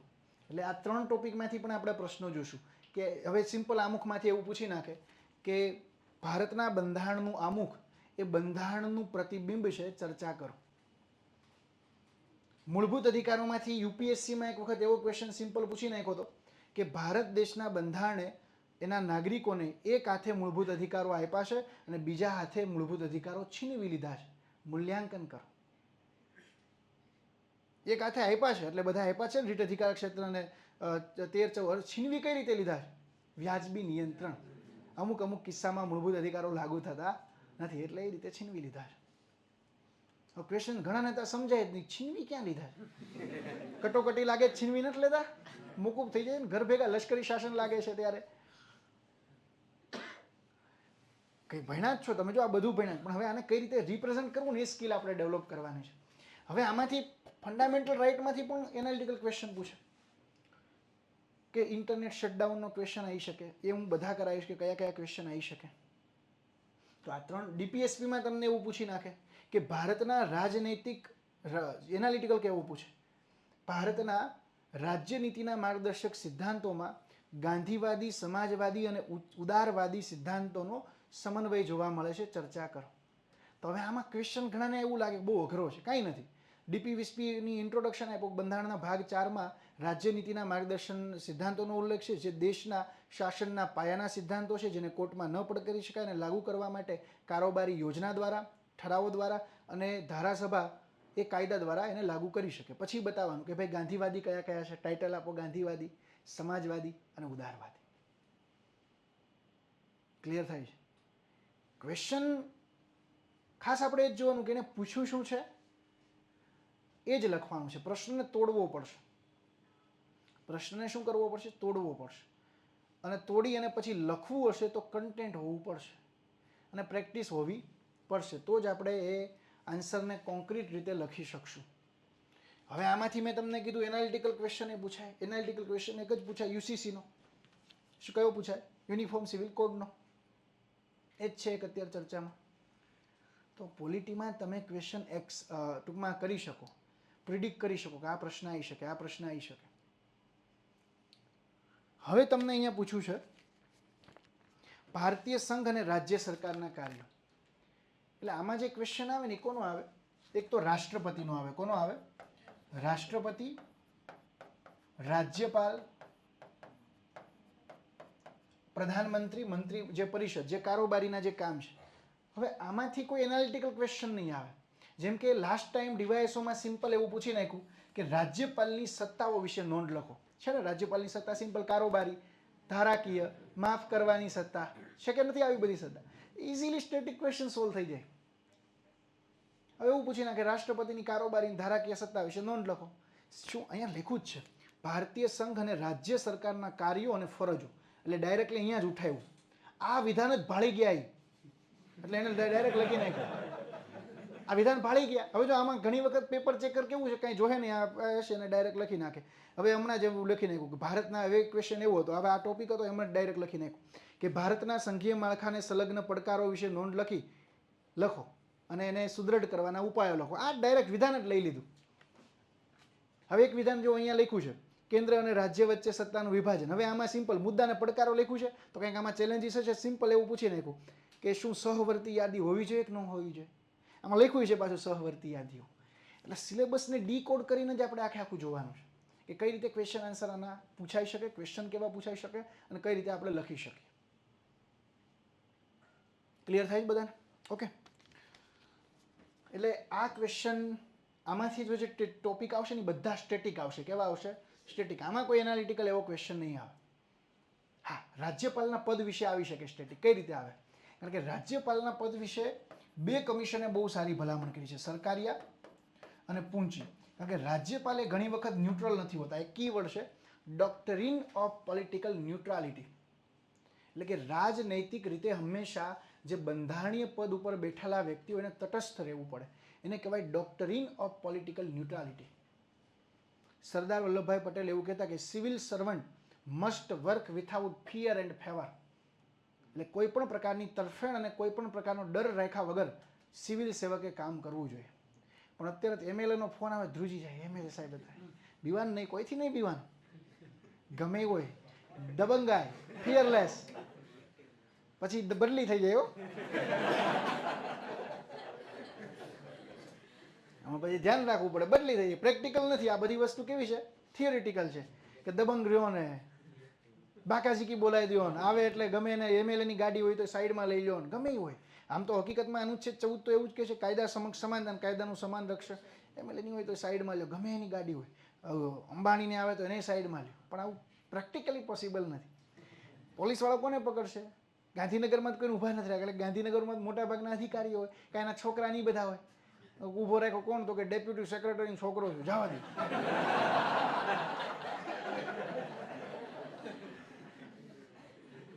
કોણ છે કે ડીવાયસ હોય, એસો એસટી જ આવે. એટલે અહીંયા ઊભા જ ન રાખે. અમદાવાદ સુરતમાં એમાં ઊભા રાખે. કારણ કે અહીંયા સુરતમાં પોટલા લઈને જ જતા હોય. ખબર હોય કે આ કંઈ અધિકારી તેવું કંઈ છે નહીં, બિઝનેસ જ કરે, ઉપાડો હોય. એટલે અહીંયા આગળ સરકારી આયોગ અને પૂંચી કમિશનની કેટલીક ભલામણો છે ને. આ પદમાં પડકારો ઘણા છે. એક તો આની નિમણૂક કેન્દ્ર સરકાર બેઠી કરે છે અને દૂર ગમે ત્યારે કરી નાખવાના. હવે આ કેટલાક બિલો એવા છે જે કોને મોકલે? ડાયરેક્ટલી રાષ્ટ્રપતિને મોકલી દે. ભાઈ એને એવું લાગે કે આ બિલ મને નથી મજા આવતી તો ડાયરેક્ટલી રાષ્ટ્રપતિને મોકલી દે. તો ન્યુટ્રલ નથી. એટલે એક ક્વેશ્ચન અહીંયા આગળ એવો પૂછ્યો દોસ્તો. આઈ થિંક 40 નંબરની ભરતીમાં પ્રશ્ન હતો રાજ્યપાલનો, એનાલિટિકલ હતો. 40 નંબરની જે જીપીએસસી ક્લાસ 1-2ની ભરતી હતી એમાં એક એનાલિટિકલ ક્વેશ્ચન એવું પૂછી નાખ્યો કે રાજ્યપાલે અલગ અલગ પરિસ્થિતિમાં એક નિર્ણય લીધો છે અને એક જ સ્થિતિમાં અલગ અલગ નિર્ણય લીધા છે. છેલ્લા 1 દશકામાં આવી બધી બનેલી ઘટનાઓ વિશેના ઉદાહરણો સાથે આ સ્ટેટમેન્ટને શું કરો? જણાવો અથવા એની ચર્ચા કરો. હવે એવું થયું હતું ખરા કે રાજ્યપાલે એક જ સ્થિતિમાં અલગ અલગ નિર્ણય લીધા. ઉદાહરણ આપો કે જેમ કે વચ્ચે એવું થયું હતું. હવે આ ક્વેશ્ચન એટલા માટે અત્યારે ચર્ચામાં હતો કે ગોવાની અંદર છે ને કોંગ્રેસની સીટો વધારે હતી, પણ ત્યાં એને કોને બોલાવ્યા? ભાજપવાળાને બોલાવ્યા, સરકાર રચવા આવો. હવે કર્ણાટકની અંદર એવું હતું, સોરી, અહીં ગોવાની અંદર ભાજપની સીટો વધારે હતી અને કોને બોલાવ્યા? ભાજપને જ બોલાવ્યા. પણ હકીકતમાં કોંગ્રેસ છે ને સ્પષ્ટ બહુમતી સાબિત કરતી હતી. ક્યારે સ્પષ્ટ? એટલે એબ્સોલ્યુટ મેજોરિટી. સરકાર રચવા માટે કેવી બહુમતી જોઈએ? એબ્સોલ્યુટ, સ્પષ્ટ, પૂર્ણ બહુમતી. તો એ કોંગ્રેસનું અને બીજી ત્યાંની લોકલ પાર્ટીનું એલાયન્સ હતું, જેને પોસ્ટ એલાયન્સ કહેવાય, ચૂંટણી પછીનું એલાયન્સ. તો એ રચવા માટે સક્ષમ હતું. પણ ત્યાંના રાજ્યપાલ હવે બીજેપીના ફેવરવાળા જોઈએ તો બીજેપીને બોલાવી લીધા, તમે આવી જાઓ. હવે કર્ણાટકની અંદર સ્થિતિ પાછી અલગ હતી. કર્ણાટકની અંદર સૌથી વધારે સીટો કોંગ્રેસની હતી, બીજા નંબરે બીજેપી હતું. તો કોને બોલાવ્યું? પાછું બીજેપીને બોલાવ્યું. એટલે અહીંયા શું થયું? એક જ સ્થિતિમાં નિર્ણય કેવા લીધા? અલગ અલગ. હવે અલગ અલગ સ્થિતિમાં પાછા એક નિર્ણય લેશે, રાષ્ટ્રપતિ શાસન લગાવવાના. જેમ કે અરુણાચલ પ્રદેશની અંદર એવું રીઝન આપ્યું કે ત્યાં આગળ રહેલી જે કોંગ્રેસ સરકાર જે છે સારું શાસન નથી ચલાવતી. હિમાચલ પ્રદેશની અંદર પણ એવું કીધું કે ત્યાં આગળ રહેલી જે કોંગ્રેસની સરકાર જે છે સારું શાસન નથી ચલાવતી. તો એના આધારે 356 અંતર્ગત રાષ્ટ્રપતિ શાસન લગાવવાની ભલામણ કરી અને રાષ્ટ્રપતિ ત્યાં લગાડી દીધું. તો ત્યાં નિર્ણય એવો આપ્યો. પરિસ્થિતિ અલગ અલગ હતી. હવે જો બીજી પરિસ્થિતિ અલગ પણ નિર્ણય એક. ઉદાહરણ જમ્મુ કાશ્મીરની અંદર કોઈની સરકાર રચાય એમ નહોતી. કોઈની સરકાર રચાય એમ હતી નહીં, કોઈને સ્પષ્ટ બહુમતી હતી નહીં. તો એ સમયે સત્યપાલ મલિકે ત્યાં આગળ અનુચ્છેદ 356નો ઉપયોગ કરી વિધાનસભા ભંગ કરીને રાષ્ટ્રપતિ શાસન લાગુ કરી દીધું. તો સ્થિતિ કેવી હતી? અલગ અલગ, પણ નિર્ણય કેવો આવ્યો? એક. એટલે અહીંયા શું થાય છે કે રાજ્યપાલ એ ન્યુટ્રલ વ્યક્તિ હોવો જોઈએ. તો રાજ્યપાલનું પદ જે છે ને પડકારવાળું છે. તો આમાંથી ક્વેશ્ચન આવી શકે. એટલે આમાં કેવું છે, તમારું રીડિંગ, તમારું એનાલિસિસ એ બધું ચેક અહીંયા થશે પેપરની અંદર, પોલિટીના પેપરમાં. હવે એવું નથી કે આ ખાલી ને ખાલી અહીંયા જ કામ આવે, નિબંધના પેપરમાંય કામ આવે. તમને એવું પૂછી નાખે ન્યાયતંત્ર સમસ્યાને ઉપાયો. આ નિબંધ પૂછાયો છે 40 નંબરની ભરતીમાં. એટલે ઘણી વખત જીએસ ઓરિએન્ટેડ એસઆઈ આવે, 20 માર્ક્સનો નિબંધ આવે, કંઈ ખબર જ ન હોય. તો હવે આમાં નિબંધ એવો નહીં આવે વર્ષા ઋતુમાં મને ભીંજાવું ગમે, શિયાળાની સવાર નિબંધ હોય. આ લલિત નિબંધો કહેવાય. જે મેં જ્યારે વચ્ચે લિટરેચર મારો ઓપ્શનલ યુપીએસસીમાં હતો તો એમાં એક પુસ્તક છે સુરેશ જોશીનું, જનાંતિકે. તો જનાંતિકે પુસ્તકમાં આવા લલિત નિબંધો જ છે. ગુણવંત શાહનું તમે પુસ્તક ખોલો તો એમાં લલિત નિબંધો જ હોય. પણ અહીંયા આગળ આ લોકો ચિંતનાત્મક નિબંધો પૂછે છે ને જીએસ બેઝ નિબંધો પૂછે અથવા કરંટ અફેર બેઝ નિબંધો પૂછે. શિયાળાની સવારમાં કડકડતી ઠંડીમાં મને તાપણું કરવું ગમે છે. શિયાળાની સવાર ગુલાબી ફૂલ જેવી ઠંડીમાં સ્વેટર પહેરી અને મને શિયાળામાં વોક કરવું ગમે છે ને આવું બધું આવા પૂછાય ને. શિયાળાની સવારમાં આદુ અને એલચીથી સંમિશ્રિત ચા મળી જાય તો એનો આહ્લાદક આનંદ હોય છે. તો આવું નથી લખવાનું, એ ભૂલી જાવ બધું. એવા નિબંધ નહીં આવે. હવે મારા પ્રિય નેતા એ આમાં નહીં આવે કે ભારત દેશના પનોતા પુત્ર, ગુજરાતના પનોતા પુત્ર નરેન્દ્ર મોદી સાહેબ મારા પ્રિય નેતા છે. તો એવા હવે આમાં ક્વેશ્ચન આવશે નહીં કે જેણે દેશને અત્યારે વિશ્વગુરુ તરફ પ્રયાણ કરી રહ્યા છે આપણે. તો એવું બધું લખવાનું નથી, એ બધું હવે ભૂલી જવાનું છે. જીએસ બેઝ જ આવશે કે હવે હમણાં અત્યારે આંતરરાષ્ટ્રીય જે ઘટનાઓ બને, જેમ કે એવું પૂછે સિરિયા યુક્રેન યુદ્ધ અને એના પરિણામો. રશિયા યુક્રેન યુદ્ધ અને એના પરિણામો, અથવા રશિયા યુક્રેન યુદ્ધની ભારત પર અસરો. તો આઈઆર બેઝ કરંટનો મુદ્દો થયો. હવે જે અમુક ટ્રેન્ડિંગ મુદ્દાઓ હોય એસેમાં, જેમ કે કૃત્રિમ બુદ્ધિમત્તા લાભાલાભ, સોશિયલ મીડિયા લાભાલાભ. સોશિયલ મીડિયાનો ક્વેશ્ચન આવે કારણ કે અત્યારે સૌથી વધારે કોઈ ટ્રેન્ડિંગ ટોપિક હોય તો સોશિયલ મીડિયા છે. બધાને જુઓ તો ફોનમાં સ્ક્રીનિંગ ટાઈમ 5-5 કલાકનો છે લોકોનો. ખોલજો ડિજિટલ વેલબિંગ એન્ડ પેરેન્ટિંગ તો એમાં 5-6 કલાકનો વોચિંગ ટૂંકમાં સ્ક્રીનિંગ ટાઈમ હોય. એમાં પાછું એ બધા વોટ્સએપમાં કેટલી કલાક, ઇન્સ્ટાગ્રામમાં કેટલી કલાક, ધ્યેય લાઈવની એપ્લિકેશનમાં કેટલી કલાક. એમાં સૌથી ઓછો ટાઈમ પાછો ધ્યેય લાઈવ એપ્લિકેશનમાં આવે 10 મિનિટ. 10 મિનિટ આવીને પછી બહાર નીકળી જાય. ઓકે, તો જે કરંટના મુદ્દાઓ એસેમાં જનરલી એ આવે. ઘણી વખત ચિંતનાત્મક પૂછી નાખે કે ભારતીયતા અંગે મારી સમજ. તો આ ચિંતનાત્મક મુદ્દો થયો. ગુજરાતની અસ્મિતા અંગે મારી સમજ. તો આમાં વિચારવું પડે. હવે ખબર હોવી જોઈએ ગુજરાતની અસ્મિતા શું છે, કે ભાઈ એનું કલ્ચરલ વૈવિધ્ય છે, નૈસર્ગિક વૈવિધ્ય છે ગુજરાત પાસે. ઓકે, પ્રાદેશિક વૈવિધ્ય છે. તો અસ્મિતા તો ત્યારે જ થાય ને, કોઈને ગૌરવ ક્યારે થાય કે આ બધું હોય ત્યારે ગૌરવ થાય. તો આવા પ્રશ્ન આવશે. તો એના માટે આપણું રેગ્યુલર છાપું વાંચવાનું ભૂલાય નહીં. દરરોજ અડધી કલાક. પણ એમાં ન્યૂઝ કેવા વાંચવાના? રાષ્ટ્રીય કક્ષાના, આંતરરાષ્ટ્રીય. મજા કેમ આવે? બબાલ થતી હોય એમાં મજા. બાંધતા હોય બે જણા, બથોબથ કોઈ આવી ગયા હોય એ જ પૂરતી વાંચતા હોય. કોનું ફિલ્મ જે છે એ અત્યારે લાગ્યું છે એમાં મજા આવે. એ તો આખો આર્ટિકલ વાંચી નાખે. કોણ ક્યાં ફરવા ગયું, શું છે ને એ બધી મજા આવે. કારણ કે એ બધી વસ્તુમાં આપને આપણું મન આપને ત્યાં લઈ જાય. મનને કંટ્રોલમાં, માઇન્ડને કંટ્રોલમાં કરવાનું છે. કયા ન્યૂઝ વાંચવાને એને આપણે કંટ્રોલમાં કરવું પડશે. એટલે ન્યૂઝમાં એક તો ધારો કે કોઈ ઉદ્ઘાટનની ઘટનાઓ હોય, સરકારે કોઈ યોજના લોન્ચ કરી હોય, પછી કોઈ આંતરરાષ્ટ્રીય કોઈ ઘટના હોય, સુપ્રીમ કોર્ટે કોઈ ચુકાદો આપ્યો હોય કોઈ બાબતે, તો આવી બધી ઘટનાઓ વાંચવાની છે. રમતગમતની પણ મેઇન્સમાં કંઈ કામ નહીં આવે. એટલે છે ને ગુજરાત સમાચારમાં એક પેજ આવે રાષ્ટ્રીય આંતરરાષ્ટ્રીય, બીજું ચર્ચાપત્ર, જે તંત્રીનો લેખ હોય કોઈ મુદ્દે, સારા મુદ્દે હોય, ધારો કે તંત્રીનો લેખ કોઈ માતૃભાષા બાબતે હોય, સોશિયલ મીડિયાનો વધતો વ્યાપ બાબતે હોય, સાયબર સિક્યુરિટી બાબતે હોય, જીએસટી બાબતે હોય, તો આવા બધા લેખો વાંચવાના.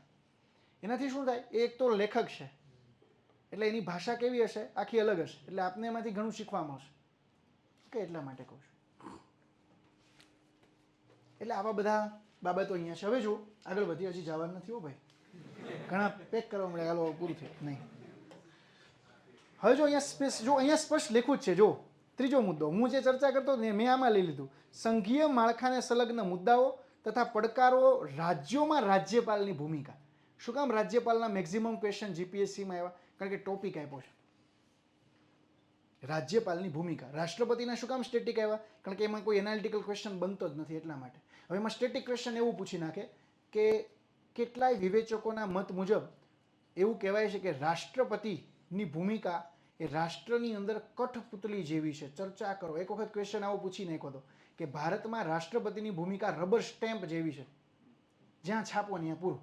અને રાષ્ટ્રપતિ તો ખાલી નામ માત્રના વડા છે, પણ પછી આપણે બતાવવું પડે કે કેટલીક બાબતો એવી છે કે જેમાં રાષ્ટ્રપતિના પારિસ્થિતિક વિશેષ અધિકારો છે, અને પછી આપણે લખવું પડે. શરૂઆતમાં તો એ જ કહેવું પડે અનુચ્છેદ 74 ને આ બધી જ વાતો કરવાની છે. તો આવા રાષ્ટ્રપતિમાં આવા ક્વેશ્ચન પૂછી નાખે. એટલે આ મુદ્દા જો સંઘીય માળખાને સંલગ્ન મુદ્દાઓ, આનો ક્વેશ્ચન આવી શકે કે ભાઈ ઇન્ડિયન ફેડરલિઝમમાં કયા કયા પડકારો છે, એને દૂર કરવા માટેના ઉપાયો શું શું હોવા જોઈએ, તો એનો પણ મુદ્દો આવી જાય. પછી જો અહીંયા લખ્યું છે કેન્દ્ર અને રાજ્યો સરકારો વચ્ચે સત્તાનું વિભાજન. તો પેલો જો સત્તાનું વિભાજન છે ને, તો આમાં એક ક્વેશ્ચન પૂછી શકે, એ છે કે ક્યારે કયા કયા સંજોગોમાં રાજ્ય યાદીના વિષય ઉપર કેન્દ્ર કાયદો બનાવી શકે. આપણે ચર્ચા કરી હતી પ્રિલિમ વખતે બી કે કયા કયા એવા સંજોગો છે જે રાજ્ય યાદીના વિષયમાં કેન્દ્રને કાયદો બનાવે. અથવા તમને ડાયરેક્ટલી એવું પૂછી નાખે કે કેન્દ્ર અને રાજ્યના ધારાકીય સંબંધો વિશે નોંધ લખો અને ધારાકીય સંબંધોને વધારે મજબૂત કરવા માટેના ઉપાયો સૂચવો. તો ઉપાયોમાં એવું લખવું પડે કે સરકારી આયોગે એવું કીધું હતું કે સમવર્તી યાદીમાં કાયદો બનાવતા પૂર્વે કેન્દ્ર સરકારે રાજ્ય યાદી અને સમવર્તી યાદીમાં કાયદો બનાવતા પૂર્વે કોની સ્પષ્ટ કઈ જગ્યાએ કન્સલ્ટેશન કરવી પડે? આંતરરાજ્ય પરિષદના માધ્યમથી રાજ્યો સાથે પરામર્શ લઈને એ લાવવું જોઈએ. તો એ બધી બાબતો છે, તો એની પણ આપણે ડિટેલમાં ચર્ચા કરશું. બીજું મહત્વના, જો પાંચમો ટોપિક કયો છે, આમાંથી એક ક્વેશ્ચન આવી શકે, મહત્વના બંધારણીય સુધારાઓ. હવે આમાં સિલેક્ટેડ જ છે, આમાં બધા નહીં આવે. મહત્વના બંધારણીય સુધારાઓ જે છે ને, એમાં એક જે આઈએમપી જે છે એ તો 42મો છે. આનો ક્વેશ્ચન બે વખત પૂછાય ને. એક ક્વેશ્ચન 40 નંબરની ભરતીમાં હતો કે 42મો બંધારણીય સુધારો એ ભારત દેશનું એક નાનું બંધારણ જ એડ કર્યું હતું. 42મા બંધારણીય સુધારા દ્વારા ભારતના બંધારણમાં એક મિની કોન્સ્ટિટ્યુશન એડ કર્યું. ફાકો જ મારો ને, આમાં તમે જે 42 બંધારણમાં જે એડ કર્યું, ટ્રિબ્યુનલ કે લોકસભાનો કાર્યકાળ 5 થી 6 વર્ષ કર્યો, ટ્રિબ્યુનલ એડ કર્યું, રાજ્ય યાદીના જે 5 વિષય હતા એને સમવર્તી યાદીમાં લઈ લીધા. ઓકે, પછી શું એડ કર્યું હતું? ડીપીએસપી ફંડામેન્ટલ ડ્યુટીઝ એડ કરી હતી કે નહીં?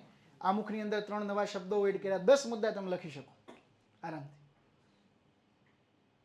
પહેલાં તો એ લખવું પડે કે 42મો બંધારણ સુધારો ક્યાં થયો? તો કે ભારતના બંધારણના ભાગ 20 અંતર્ગત અનુચ્છેદ 368 અંતર્ગત સંસદ પાસે સત્તા છે કે બંધારણમાં સુધારો કરે, જે અંતર્ગત 1976ની અંદર 42મો બંધારણીય સુધારો કરવામાં આવ્યો હતો, જેની અંદર બહુવિધ સુધારાઓ કરવામાં આવ્યા હતા, જેથી એવું કહેવાય છે કે આ શું છે, એક મિની નાનું એક બંધારણ એડ કર્યું એવું લાગે છે. પછી લખવાના કયા કયા સુધારા થયા હતા. તો આન્સરને આ રીતે તોડવો પડશે ને ભાઈ પાછા.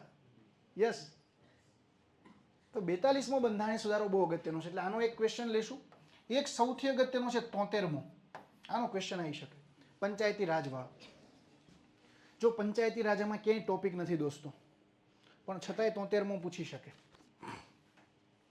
તમને એવું પૂછે કે 73માં બંધારણીય સુધારો હજી પણ, તમને એવો ક્વેશ્ચન પૂછે શું 73મો બંધારણીય સુધારો ભારતીય પ્રશાસનિક વ્યવસ્થામાં કારગર સાબિત થયો છે? મૂલ્યાંકન કરો. તો બતાવવું પડે કેટલીક હદે કારગર સાબિત થયો છે. મહિલાઓને અનામત આપી છે, બીજી અલગ અલગ વસ્તુ, પણ કેટલાક પડકારો હોય છે. સરપંચ પતિ પ્રકારની વ્યવસ્થા, ફંડિંગ નથી, ફંડ ફંક્શન ને ફંક્શનરી નથી. આ કીવર્ડ થયો. ફંડ રૂપિયા જોઈએ ને ભાઈ, વિકાસ કરવો હોય તો પૈસે બોલતે હે, પૈસા વગર વિકાસ કરવાનો ભાઈ. તો ફંડ અને ફંક્શન અને ફંક્શનરીનો અભાવ છે. રાજનૈતિક હસ્તક્ષેપ વધારે છે પંચાયત કે એ પ્રકારની વ્યવસ્થામાં. ધેર આર બહુ જ બધા. સ્ટેટ ઇલેક્શન કમિશનની રચના નથી થતી, પંચાયતનું ઇલેક્શન નથી આયોજન થતું. બીજું, જે પંચાયતોને અનુસૂચિ 11 અંતર્ગત 29 વિષયો ફાળવવામાં આવ્યા છે, એમાંથી 3-4 વિષયો જ બિચારાને આપે છે, બાકી એમનું લુખા મૂકી દે છે. તો વિષયોનું જે હસ્તાંતરિત થવા જોઈએ ગ્રાઉન્ડ લેવલે નથી થતા. બીજું, જીએસટી બાદ જે પંચાયત અને મ્યુનિસિપાલિટી પાસે જે કર નાખવાની સત્તા હતી એ ઘટી ગઈ. તો બહુ બધા પડકારો છે, હજી પડકારો છે પંચાયતમાં. મની અને મસલ પાવરના આધારે જે છે ચૂંટણી થાય છે. ગ્રામ સભાનું નિયમિત ગઠન નથી થતું. 4 વખત ગઠન થાય તો ગ્રામ સભાનું કોઈ હકીકતમાં ફરજિયાત ગુજરાતમાં 4 વખત થાય છે, હોવું જોઈએ 2 વખત, પણ થાય છે કેટલી વખત? 4 વખત થાય. આપણે દિવસો પણ જોયા હતા. ગાંધી જયંતિ નિમિત્તે જે ગુજરાતમાં પંચાયતી ગુજરાતની સ્થાપના હતી, પ્રજાસત્તાક દિવસ ને સ્વતંત્રતા દિવસ. પણ ગ્રામ સભામાં સહભાગી નથી થતા લોકો, એટલે પોલિટિકલ અવેરનેસ નથી, રાજનૈતિક જાગૃતતાનો લોકોમાં અભાવ છે. તો કેટલા પડકારો થયા? તમે 10 પડકારો લખી શકો. એ ક્યાંથી આવશે? મોઢે લખવાની પ્રેક્ટિસ કરશો ત્યારે. હું તો અહીંયા જે ક્વેશ્ચન કરાવું ને ઘરે લખવાનો તમારે. અમુક હું અહીંયા લખાવીશ બી, ઘણા લાઈવ લખાવીશ, એટલે અહીંયા પેન ઉપર છે કે નહીં જોવાનું છે, ચેક કરીશ બધાના. મેન્સનું આખું આપણું અલગ હશે, આખું કન્સેપ્ટ. અહીંયા હું તમને અહીંયા ધારો કે ક્વેશ્ચન આપીશ, પહેલાં તમારે લખવાનું, પછી હું ચેક કરીશ અમુક લોકોના કે ભાઈ કેવા લખ્યા છે. લાઈવ લખાવવું પડશે અમુક વસ્તુ. એટલે બંધારણીય સુધારામાં 73મો અગત્યનો છે, 42મો અગત્યનો છે, 99મો અગત્યનો છે મિત્રો, 52મો અગત્યનો છે, 61મો અગત્યનો છે. હમણાં જે લેટેસ્ટ થયો 106મો અગત્યનો છે, 106. હે 103 અત્યારે એટલી બધી અગત્યતા નથી. ઈડબ્લ્યુએસ વાળો કહેશો ને તમે, 101 અગત્યનો છે જીએસટી વાળો, પણ હવે એ જૂનો થઈ ગયો. એટલા માટે 40 નંબરની ભરતીમાં હતો, 103માં બંધારણીય સુધારા વિશે એક 40 નંબરની ભરતી. આ પેપર જોવાનું છૂટો ભાઈ, આમાં કોઈ ખોટું જ ન હોય આમાં મિત્રો, એડવર્ટાઇઝ નંબર સાથે. એસટીઆઈની 80, 109, 39, ડીવાયએસઓની 10, 27, ઓકે, એ બધી એડવર્ટાઇઝ નંબર. પીઆઈની 110, 112, આરએફઓની અલગ ભરતી, પછી એસીએફની 12 નંબરની બધી યાદ હોય.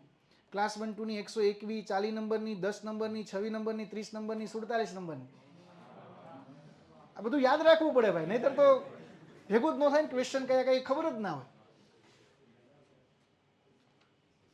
એટલે અહીંયા આગળ બંધારણીય સુધારામાં સિલેક્ટેડ એના આપણે ક્વેશ્ચન કરવાના છે, અને એની અંદરથી આવી જશે, એ કોઈ ચિંતા કરતા નહીં. અમુક જે સ્ટેટિક વાંચવાનું હશે હું તમને કહી દઈશ કે એટલું તમે જાતે તૈયાર કરી નાખજો. હવે બંધારણીય સંસ્થાઓ પછીનો ટોપિક કયો છે? બંધારણીય સંસ્થાઓ. બંધારણીય સંસ્થાઓ છે ને એમાંથી 2 ટોપિકમાંથી જ ક્વેશ્ચન આવશે. હા જો એ કયા કયા આવશે? એક તો એટર્ની જનરલ ઉપર આવે, સિમ્પલ એટર્ની જનરલ ઉપર એક વખત યુપીએસસીએ ક્વેશ્ચન પૂછ્યો હતો કે એટર્ની જનરલ એ ભારતમાં સર્વોચ્ચ કાયદાકીય અધિકારી છે, ચર્ચા કરો. આવો ક્વેશ્ચન પૂછી નાખ્યો. એક આવે સીએજીમાં ક્વેશ્ચન આવે, કેમાંથી આવે? સીએજી. એક યુપીએસસીનો કદાચ ક્વેશ્ચન આવે, એક ફિનાન્સ કમિશનનો આવી શકે, અને એક ઇલેક્શન કમિશન ઓફ ઇન્ડિયાનો આવે. આ 4 બોડી, ખાસ 5 બોડી આપણે એના બેઝિક જે ફંડામેન્ટલ કોન્સ્ટિટ્યુશનલ જોગવાઈ એ પણ કરવી પડે ને એનાલિટિકલ જોગવાઈ પણ આમાંથી આપણે કરવી પડશે. હવે અર્ધન્યાયિક સંસ્થાઓની આમાં ટોપિક નથી હો, એ ટોપિક પબેડનો છે. કેનો છે? જાહેર વહીવટમાં તમને કરાવશે. હવે જે અગત્યનો ટોપિક આવે છે કે જેમાંથી ક્વેશ્ચન આવશે, સંસદ અને રાજ્ય વિધાન ગૃહ. સંસદમાંથી, પાર્લામેન્ટમાંથી એનાલિટિકલ ક્વેશ્ચન બહુ બનશે દોસ્તો. સંસદમાંથી પહેલો જ ક્વેશ્ચન આવશે રાજ્યસભા, સ્ટેટિક ક્વેશ્ચન, રાજ્યસભા અને લોકસભાની સત્તાઓ અથવા રાજ્યસભા અને લોકસભા વચ્ચે સરખામણી કરો, એના પાવર વિશે કે એના વિશે. આ સિમ્પલ ક્વેશ્ચન આવો પૂછે. સ્પીકરના પાવર વિશે નોંધ લખો. આ સિમ્પલ સ્ટેટિક ક્વેશ્ચન થયો. હવે ક્વેશ્ચન એનાલિટિકલ આવે, સંસદીય સમિતિ. તમને એવો ક્વેશ્ચન પૂછે કે શું ભારતની અંદર સંસદીય સમિતિઓ કારગર સાબિત થઈ છે? ચર્ચા કરો. એન્ટી ડિફેક્શન લોનો ક્વેશ્ચન આવે, પક્ષ પલટાનો કાયદો, કારણ કે આમાંથી પક્ષના તર્ક ને વિપક્ષમાં તર્ક બને, પક્ષ પલટાનો કાયદો. બીજું, કઈ રીતે કારોબારીનું ઉત્તરદાયિત્વ સુનિશ્ચિત કરવા માટેના ટૂલ, ક્વેશ્ચન પૂછાઈ ગયો છે. કે કઈ રીતે કારોબારીની એકાઉન્ટેબિલિટી એન્શ્યોર થાય. ક્વેશ્ચન અવર, 0 અવર છે આ બધું. તારાંકિત પ્રશ્નો, અતારાંકિત પ્રશ્નો, ટૂંકા શોર્ટ નોટિસ ક્વેશ્ચન, અલગ અલગ પ્રસ્તાવો, અવિશ્વાસનો પ્રસ્તાવ, નિંદા પ્રસ્તાવ, વિશેષ અધિકાર પ્રસ્તાવ. There are many motion. તો આ 3 વસ્તુથી શું થાય? એકાઉન્ટેબિલિટી એન્શ્યોર થાય. આ બધું સ્ટેટિકમાં જ જોઈ ગયા, પણ એને કઈ રીતે લખવું. બીજું અહીંયાથી જે ક્વેશ્ચન આવશે એ આવશે સંસદીય વિશેષ અધિકારોનો. સંસદીય વિશેષ અધિકારો. તો પાર્લામેન્ટમાંથી જે પણ અગત્યની બાબતો હશે, જે એનાલિટિકલ વેમાં કે બધી આપણે જોઈ લઈશું. વિધાનમંડળમાંથી એક જ ક્વેશ્ચન આવશે, વિધાન પરિષદનો. કેનો આવશે? એ ક્વેશ્ચન 2 વખત પૂછાઈ ગયો છે. બીજું એમાંથી કંઈ પૂછવા જેવું બીજું છે નહીં, કારણ કે બંને સેમ જ છે. જેવો પાવર લોકસભાનો ક્યાં છે? કે અહીંયા. તો ત્યાં આગળ રાજ્યમાં કોનો છે? વિધાનસભા. એટલે આમાંથી એક ક્વેશ્ચન તો પડી શકે. સંસદ અને રાજ્ય વિધાન ગૃહ છે ને, એને સંલગ્ન મુદ્દાઓ બહુ બધા છે, બહુ બધા છે જે ચર્ચામાં હોય, ટ્રેન્ડિંગમાં હોય. એટલે આની તો આપણે ડીપમાં ચર્ચા કરશું પાર્લામેન્ટની. પછી છે ભારતમાં ન્યાયપાલિકા. આનો પણ એક ક્વેશ્ચન આવશે, જ્યુડિશિયરીનો. કાં પીઆઈએલનો આવી શકે. લાસ્ટ ટાઈમ એક વખત પીઆઈએલનો પૂછી નાખ્યો તો પછી તમને મેં આ કીધું ને, ન્યાયિક સક્રિયતા, ન્યાયિક અતિ સક્રિયતાના ઉદાહરણો, કોઈ ચુકાદાનો ક્વેશ્ચન પૂછી નાખે. કટોકટી પણ આમાં છે ટોપિક. તો દોસ્તો 8 જ મુદ્દાઓ ખાલી કરવાના છે. 8 જ મુદ્દા. પણ આના પ્રશ્નો ઘણા બનશે. 8 મુદ્દામાંથી હું તમને 50 પ્રશ્નો કરાવીશ, અને 50 question is quite enough. 50 question એટલે તમે જો બધા વિષયમાં 50 ક્વેશ્ચન કરો ને તો ટોટલ 400 થી 500 જેવા ક્વેશ્ચન થાય. અને 400-500 ક્વેશ્ચનની તમે એક્ઝામ પહેલાં પ્રેક્ટિસ કરીને ગયા હોય ને તો તમને પાસ થતા કોઈ ન રોકી શકે. પણ હા, વ્યવસ્થિત કરવી પડે. ઘણા લોકો 2 દી આવે પછી વયા જાય છે, 5 દી આવે પછી ઘરે વયા જાય. ત્યાં તો કે પતંગ ચગાવવા કાપ્યો છે લપેટ, તો એ રીતે ભેગું નહીં થાય. આપણે પછી લપેટામાં આવી જવું. એટલે બી કન્સિસ્ટન્ટ. જો તમે એસટીઆઈમાં પાસ થાવ કે ન થાવ એ પછીની વસ્તુ છે, પણ તમે બેચમાં, આ આપણી બેચનો મોટો છે. જીપીએસસી ને એસટીઆઈની આગામી જે એક્ઝામ આવે એ, અને ક્લાસ 1-2ની જે સપ્ટેમ્બરમાં મેન્સ લેવાય એ પહેલાં તમારામાં એસેના લેક્ચર આવશે. નિશી નાયર મેડમ કરીને છે, એ તમને એસેના પણ હું 12-15 લેક્ચર કરાવીશ, કે જેથી એસે કઈ રીતે લખવો, ફિલોસોફિકલ એસે કઈ રીતે લખવો, કરંટ બેઝ ક્વેશ્ચન એસે કઈ રીતે લખવો, એ પણ તમને શીખવાડે. કારણ કે નિબંધનું અત્યારે પેપર નથી આવતું, પણ ક્લાસ 1-2માં 150 માર્ક્સનું અલગથી પેપર આવશે, જે ગેમ ચેન્જર છે.